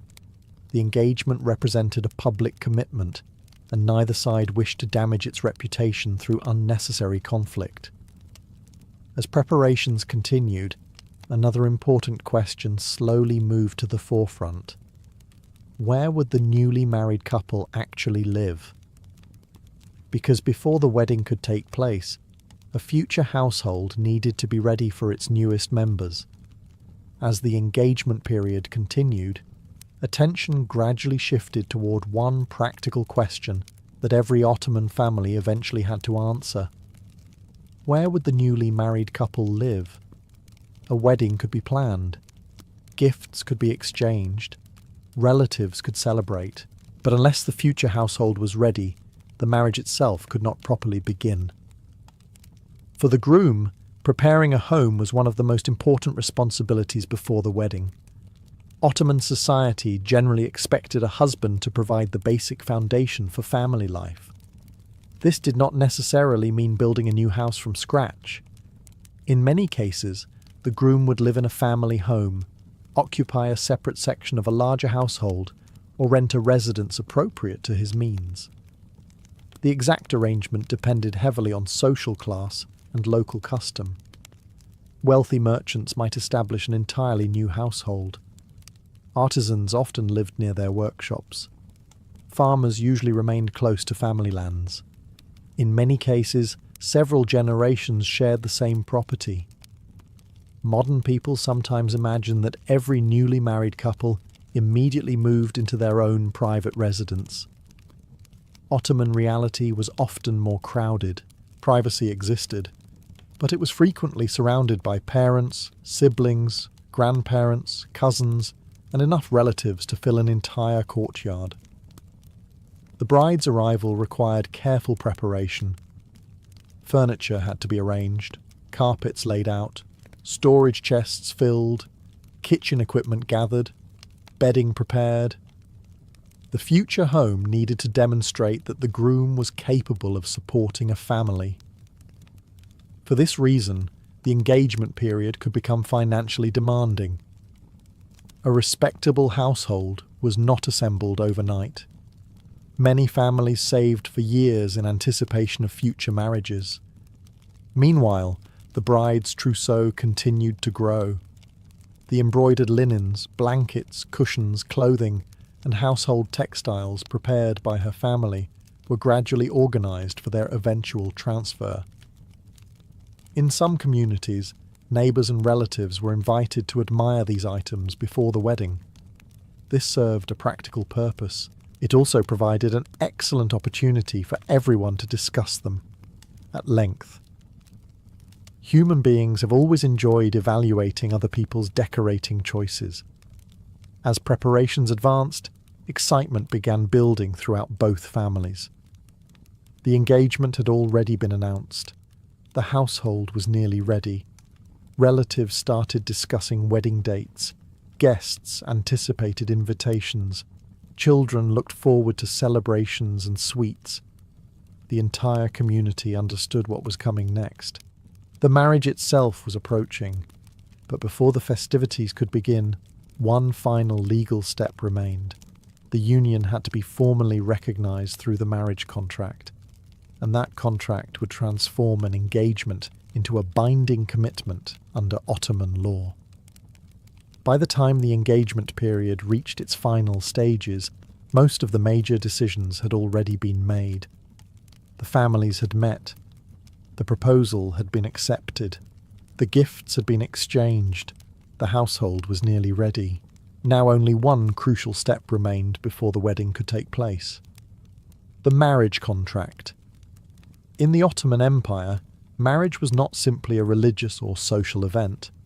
It was also a legal agreement recognised by Islamic law and often recorded by local courts. This legal foundation provided structure and protection for both husband and wife. Without the contract, there was no marriage. The ceremony surrounding the contract varied depending on region, social class, and local traditions, but certain elements remained remarkably consistent throughout the empire. One of the most important requirements was consent. Contrary to many modern assumptions, Islamic law required the agreement of the bride and groom for a valid marriage.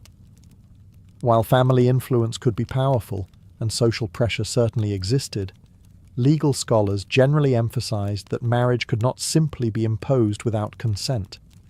This principle became especially important during the contract process. Witnesses were present, terms were clarified, agreements were confirmed. The mayor that had been negotiated earlier was formally included. Everything needed to be clear.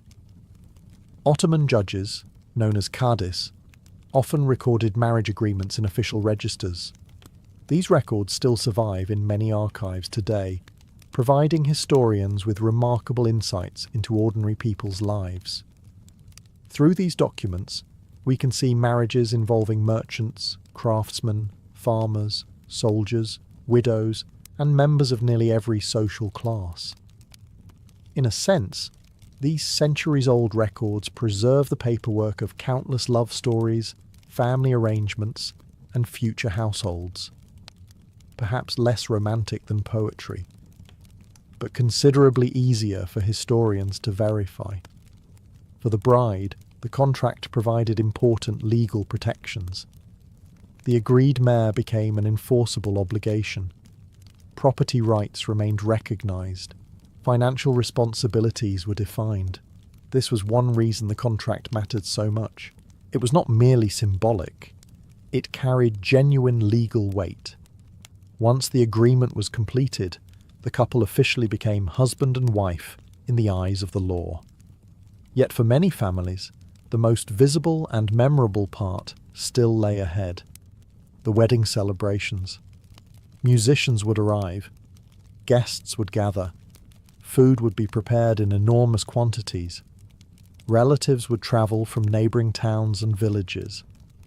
After months of planning, discussion and preparation, the engagement journey was almost over. The formalities had been completed. The legal foundation had been secured. Now it was finally time for the celebration everyone had been waiting for. After months of family discussions, formal visits, negotiations, gift exchanges, and legal preparations, the long engagement process finally reached its destination. The wedding. For many Ottoman families, this was not merely a single event. It was a series of celebrations that could last several days, depending on local customs, family wealth, and regional traditions. The entire community often became involved. Relatives travelled from neighbouring villages and towns. Friends arrived carrying gifts and congratulations. Musicians prepared their instruments. Cooks worked tirelessly to prepare large quantities of food. For a brief moment, ordinary routines gave way to celebration. In cities such as Istanbul, Bursa, or Edirne, wealthy families could organize remarkably elaborate weddings. Processions moved through the streets. Fine clothing was displayed. Guests enjoyed generous feasts and entertainment. In smaller towns and villages, the celebrations were often simpler, but no less meaningful. The purpose remained the same: to publicly recognize the union of two families and to celebrate the beginning of a new household. The bride often became the center of attention. Her carefully prepared clothing, jewelry, and trousseau were displayed with pride. Items that had taken years to assemble were finally brought into the marriage. For her family, this moment carried powerful emotions. A daughter who had spent her entire life in one household was preparing to begin another. For the groom, the wedding marked the transition into new responsibilities. Marriage was not viewed merely as a personal achievement. It carried obligations. An Ottoman wedding feast was not simply a meal served after a ceremony. It was the main event. Long before guests remembered the details of the wedding contract or the exact words spoken during the celebrations, they remembered the feast. They remembered the dishes, the music, the crowds, and whether the host family had demonstrated the generosity expected of respectable people. In many ways, an Ottoman wedding was judged by its food. That may sound unfair. Then again, human beings have been evaluating major life events based on catering quality for thousands of years. Some traditions never disappear. Across the Ottoman Empire, from the bustling streets of Istanbul to small villages in Anatolia and the Balkans, weddings were among the largest social gatherings a family could organize. They brought together relatives, neighbours, business associates, religious figures, and sometimes complete strangers who somehow managed to appear whenever large quantities of free food became available. The scale depended largely on wealth. A village farmer might host a few dozen guests. A successful merchant could feed hundreds. Members of the Ottoman elite occasionally organised celebrations so enormous that they resembled public festivals rather than family events.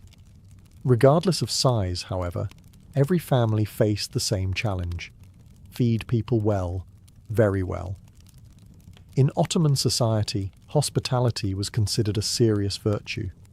Guests were viewed as blessings, and generosity enhanced a family's reputation. A host who provided abundant food earned admiration. A host who allowed guests to leave hungry risked becoming the subject of neighbourhood conversations. And neighbourhood conversations had remarkable staying power. A failed feast could become local history. Preparation began long before the wedding day arrived. Families purchased animals for slaughter, collected spices, secured grain, and organised cooking equipment. In larger celebrations, professional cooks were hired. Massive copper cauldrons appeared. Temporary cooking areas were built. Helpers moved constantly between kitchens, courtyards, and storage rooms. The closer the wedding approached, the busier everything became. Relatives arrived carrying supplies. Neighbours offered assistance. Children ran through courtyards pretending to help, while mostly creating additional work. Meanwhile, the cooks focused on the task that mattered most: producing enough food to satisfy a crowd that seemed to grow larger every hour. As the wedding morning arrived, delicious aromas began drifting through the streets. Roasting meat, fresh bread, rice simmering with butter and spices, sweet pastries cooling on trays. Guests followed these scents toward the celebration like sailors navigating by a lighthouse, and once they arrived, they discovered that the feast was only beginning. Once the guests arrived and the celebrations officially began, the true stars of the wedding feast started making their appearance. The food. And there was a lot of it. Modern wedding guests might expect several courses, a buffet, or perhaps a carefully arranged menu. Ottoman wedding guests expected abundance. The goal was not merely to satisfy hunger. The goal was to ensure that every guest left convinced they had attended a truly memorable celebration. One of the most important dishes at almost any Ottoman feast was rice. Not the plain rice many people imagine today, but richly prepared pilaf cooked with butter, broth, spices, nuts, dried fruits, or pieces of meat. Ottoman cooks considered pilaf an art form. A skilled cook could build an entire reputation around preparing exceptional rice. This may sound excessive, but every civilization chooses its priorities. Some build monuments, others perfect rice. The Ottomans attempted both. Large platters of pilaf often occupied the centre of communal dining arrangements. Guests gathered around them, sharing meals in groups. Hospitality encouraged generosity, and hosts wanted everyone to eat well. Alongside the rice came soups, another cornerstone of Ottoman cuisine. Rich lentil soups, meat-based broths, and hearty stews appeared in enormous quantities. These dishes could feed large crowds efficiently while still providing warmth and flavour. In fact, soup was so important to Ottoman food culture that even elite households consumed it regularly. A wedding feast simply offered a much grander version. Bread accompanied nearly everything.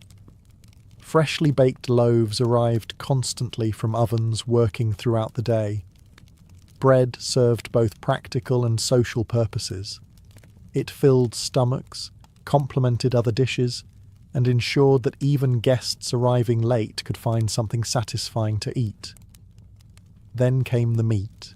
For many ordinary people in the empire, meat was not an everyday luxury.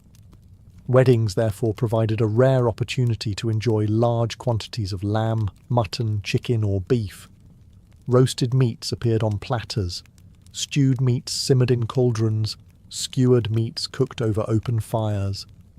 The smell alone could attract attention from several streets away, and occasionally from neighbours who suddenly discovered a strong interest in maintaining friendly relations with the host family.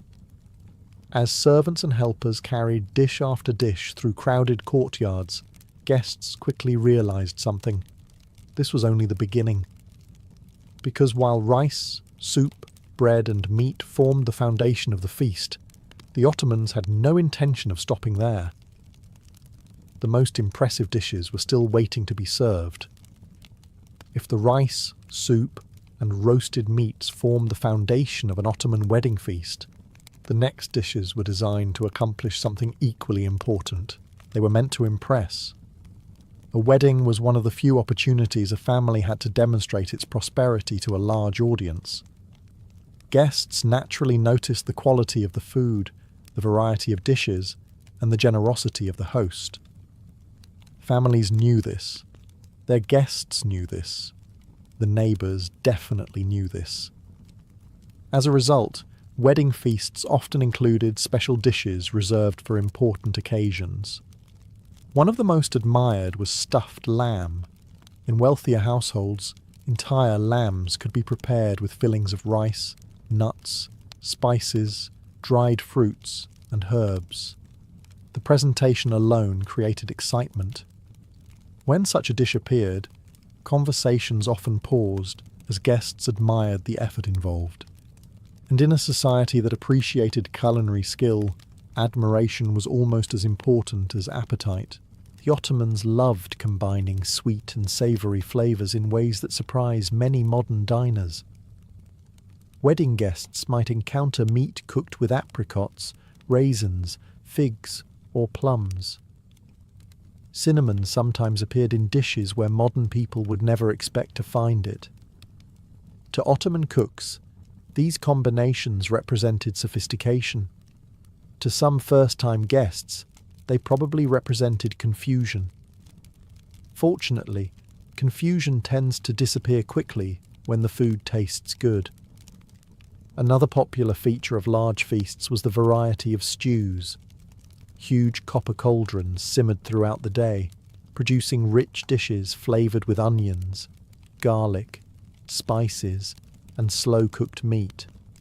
These stews could feed enormous numbers of people while maintaining the rich flavours guests expected from a major celebration. The preparation required significant effort. Cooks often worked through the night before the feast. Assistants chopped vegetables, carried water, maintained fires, and stirred massive pots for hours. In the largest celebrations, entire teams coordinated the cooking operation. The kitchen sometimes resembled a military headquarters, except with fewer swords and considerably more onions. Guests also enjoyed seasonal specialties. Fresh vegetables, fruits, nuts, and local delicacies appeared depending on the region and time of year. A wedding in Anatolia might feature somewhat different dishes than a celebration in Syria, Egypt, or the Balkans, but the principle remained the same: abundance, variety, generosity. The feast was intended to make guests feel honoured, and as plate after plate continued arriving, most certainly did. Yet despite all the attention given to meat, rice, and elaborate main courses, everyone understood there was another part of the meal many guests anticipated even more eagerly: the sweets. Because no Ottoman wedding feast was complete without desserts capable of making an already satisfied guest somehow find room for another serving. By the time the main courses began disappearing from the tables, most guests should have been completely full. The problem was that Ottoman wedding hosts had absolutely no intention of stopping there.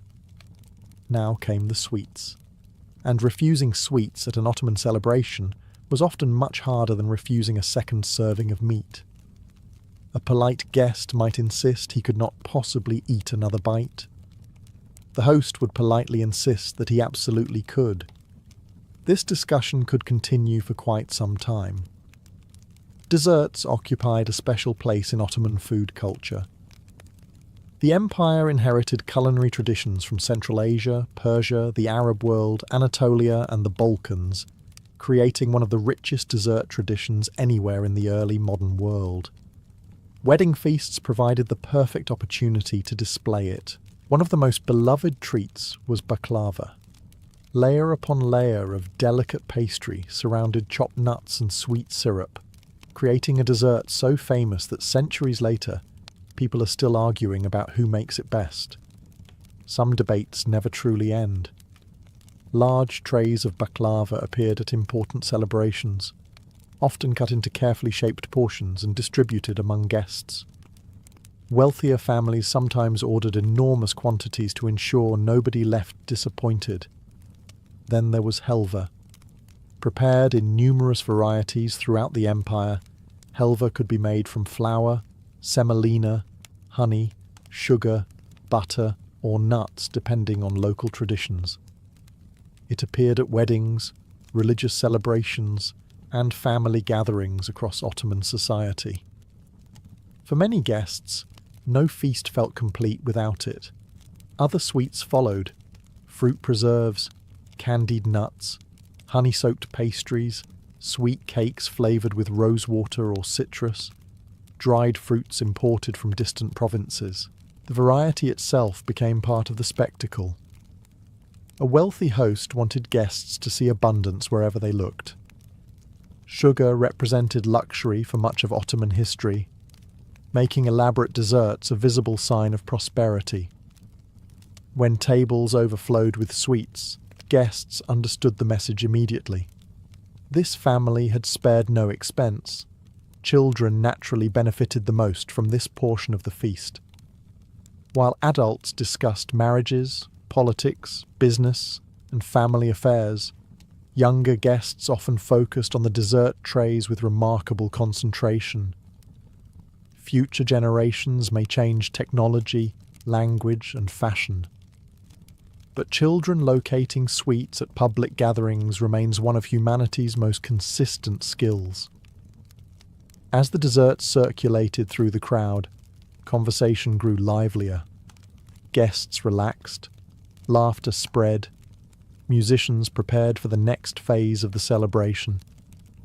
Because the wedding feast was never only about eating, the food brought people together, the entertainment kept them there. And as evening approached, the sounds of music, singing and celebration began to take over from the clatter of dishes and serving trays. Once the feast had satisfied everyone's appetite, the wedding entered a new stage. Now it was time to entertain the guests.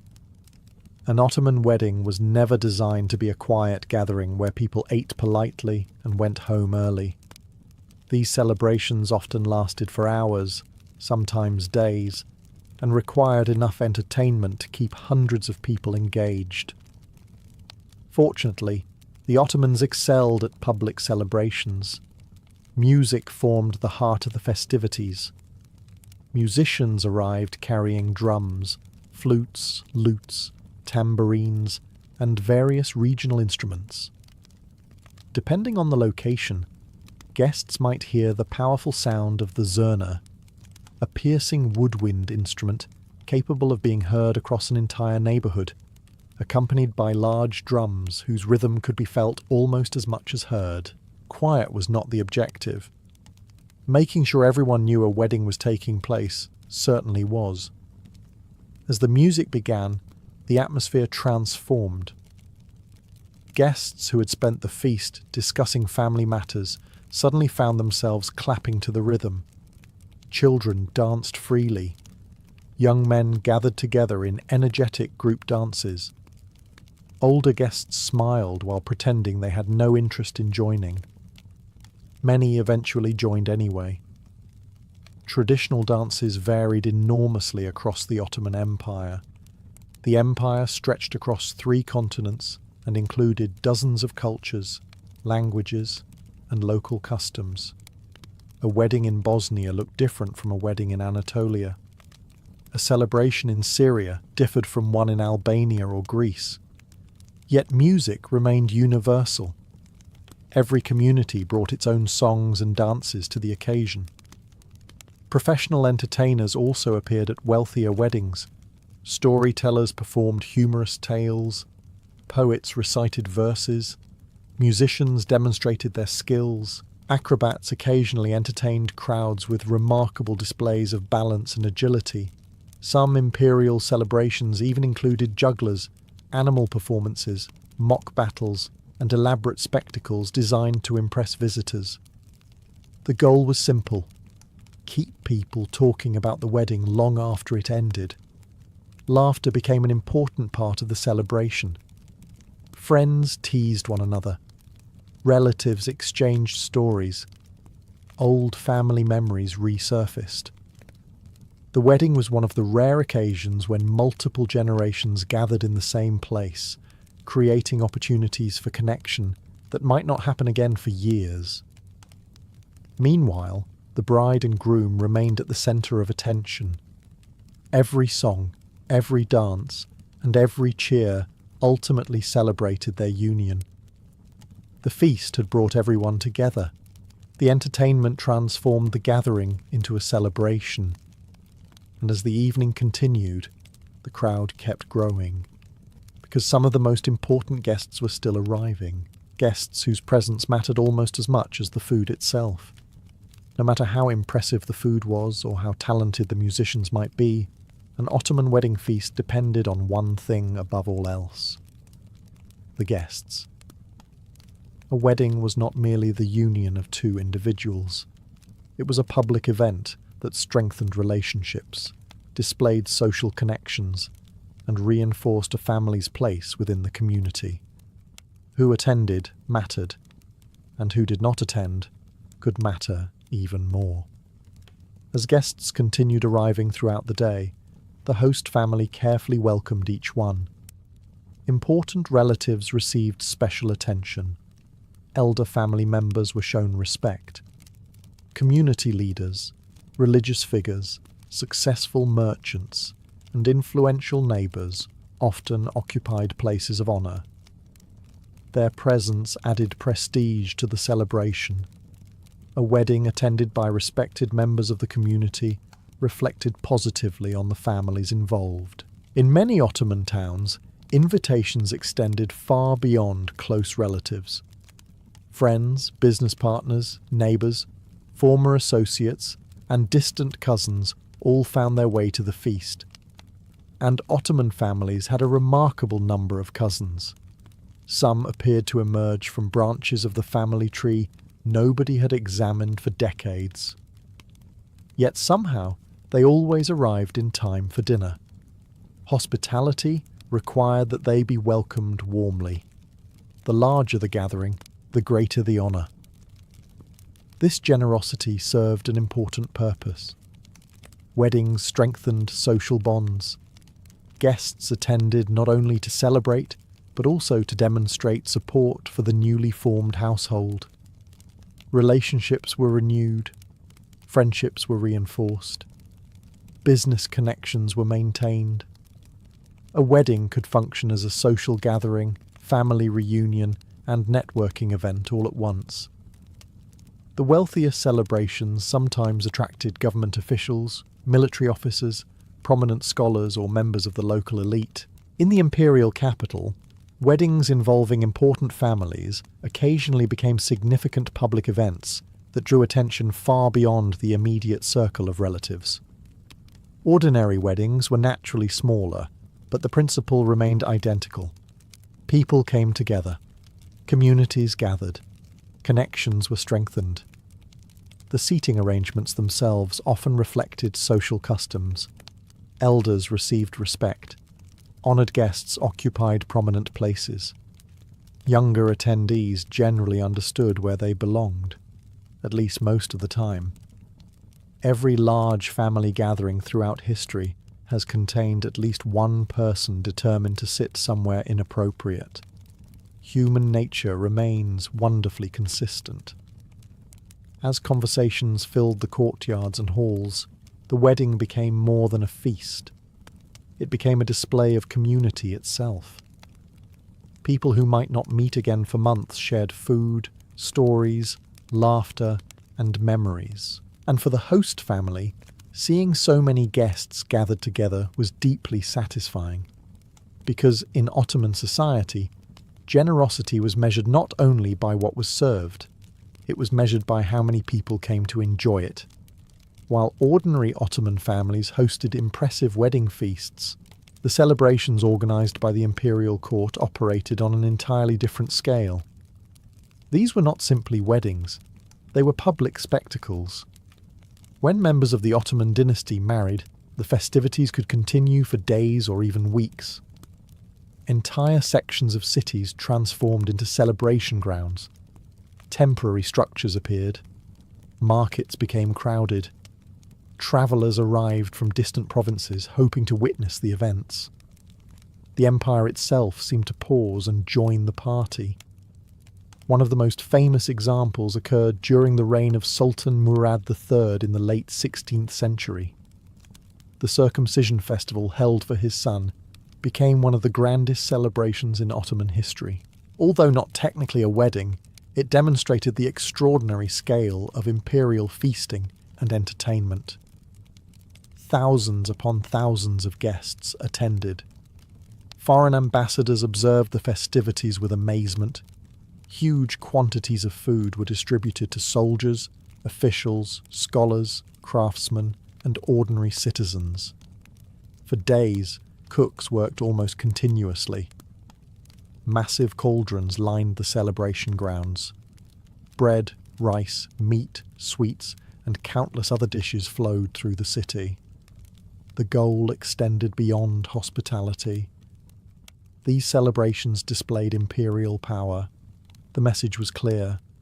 The Ottoman dynasty possessed enough wealth and resources to feed enormous crowds, while simultaneously funding music, performances, and public spectacles. It was political theatre served alongside dinner. And unlike many political events, people generally left satisfied. Entertainment reached extraordinary levels as well. Acrobats performed daring feats, Wrestlers competed before cheering crowds. Storytellers entertained audiences for hours. Musicians played throughout the festivities. Fireworks illuminated the night sky in later centuries. Foreign visitors frequently recorded their astonishment at what they witnessed. Many had never seen celebrations on such a scale. Even the presentation of food became a spectacle. Servants carried enormous trays through crowded areas. Special dishes were prepared specifically for elite guests. The logistics alone required careful planning. Moving enough food to feed thousands of people without creating complete chaos was an achievement worthy of its own celebration. Fortunately, Ottoman administrators possessed considerable experience managing large operations. Empires tend to develop that skill. These grand events influenced wedding traditions throughout society. Wealthier families often imitated aspects of imperial celebrations whenever possible. Few could match the resources of the sultans. Many certainly tried. Yet regardless of whether a wedding took place in a palace or a village courtyard, one thing remained constant. The feast was about more than food. It was about generosity. And nowhere was that generosity more visible than in the tradition of feeding people far beyond the guest list itself. For many Ottoman families, the wedding feast was not limited to invited guests. In fact, one of the greatest signs of generosity was feeding people who had never received an invitation at all. This might seem unusual today. Modern weddings often involve carefully counted guest lists, assigned seating, and detailed calculations about how many meals need to be ordered. Ottoman celebrations frequently operated according to a different philosophy. If food remained available and hungry people were nearby, they should be fed. This attitude was especially visible during large weddings hosted by wealthy families, local notables, and members of the imperial elite. Huge quantities of food were prepared specifically because hosts expected more people to appear than originally planned. And they usually did. Neighbours stopped by. Travellers passed through. Poor families heard about the celebration. Curious spectators gathered near the festivities. Before long, the feast extended well beyond the original guest list. In Ottoman culture, hospitality carried both social and religious importance. Feeding others was considered a virtuous act. Weddings therefore became opportunities not only to celebrate a marriage, but also to demonstrate generosity toward the wider community. Large cauldrons of soup might be distributed to crowds. Bread could be handed out freely.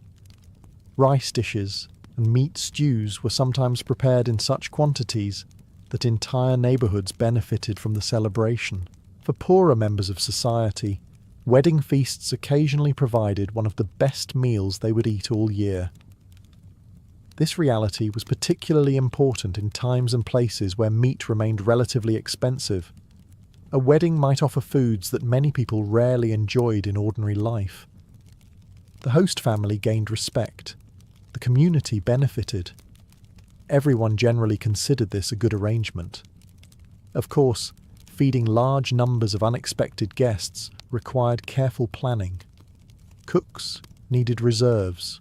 Servants needed organisation. Supplies needed to be abundant.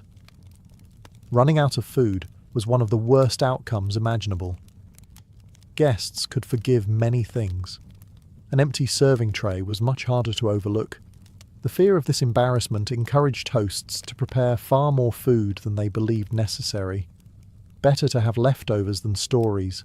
Stories lasted for years. Food disappeared in minutes. This generosity also helped strengthen community relationships. People remembered which families treated others kindly during important occasions. Acts of hospitality created goodwill that often lasted long after the wedding ended. As the feast continued into the evening, guests, neighbours, and visitors all shared the same food and celebrations. The wedding had become something larger than a family event. It had become a community gathering. and as darkness approached, one final stage remained. The moment when the celebration began winding down and guests reflected on a feast they would remember for years to come.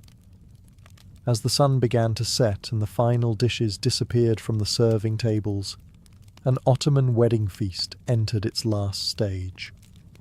Not the end of the celebration, the end of the feast itself. Guests were still talking, musicians were still playing, and children were still finding surprising amounts of energy despite spending the entire day running through courtyards and chasing sweets.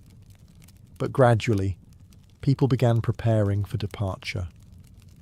And this was the moment when a wedding success became clear, not through official announcements, not through accounting records, but through conversation.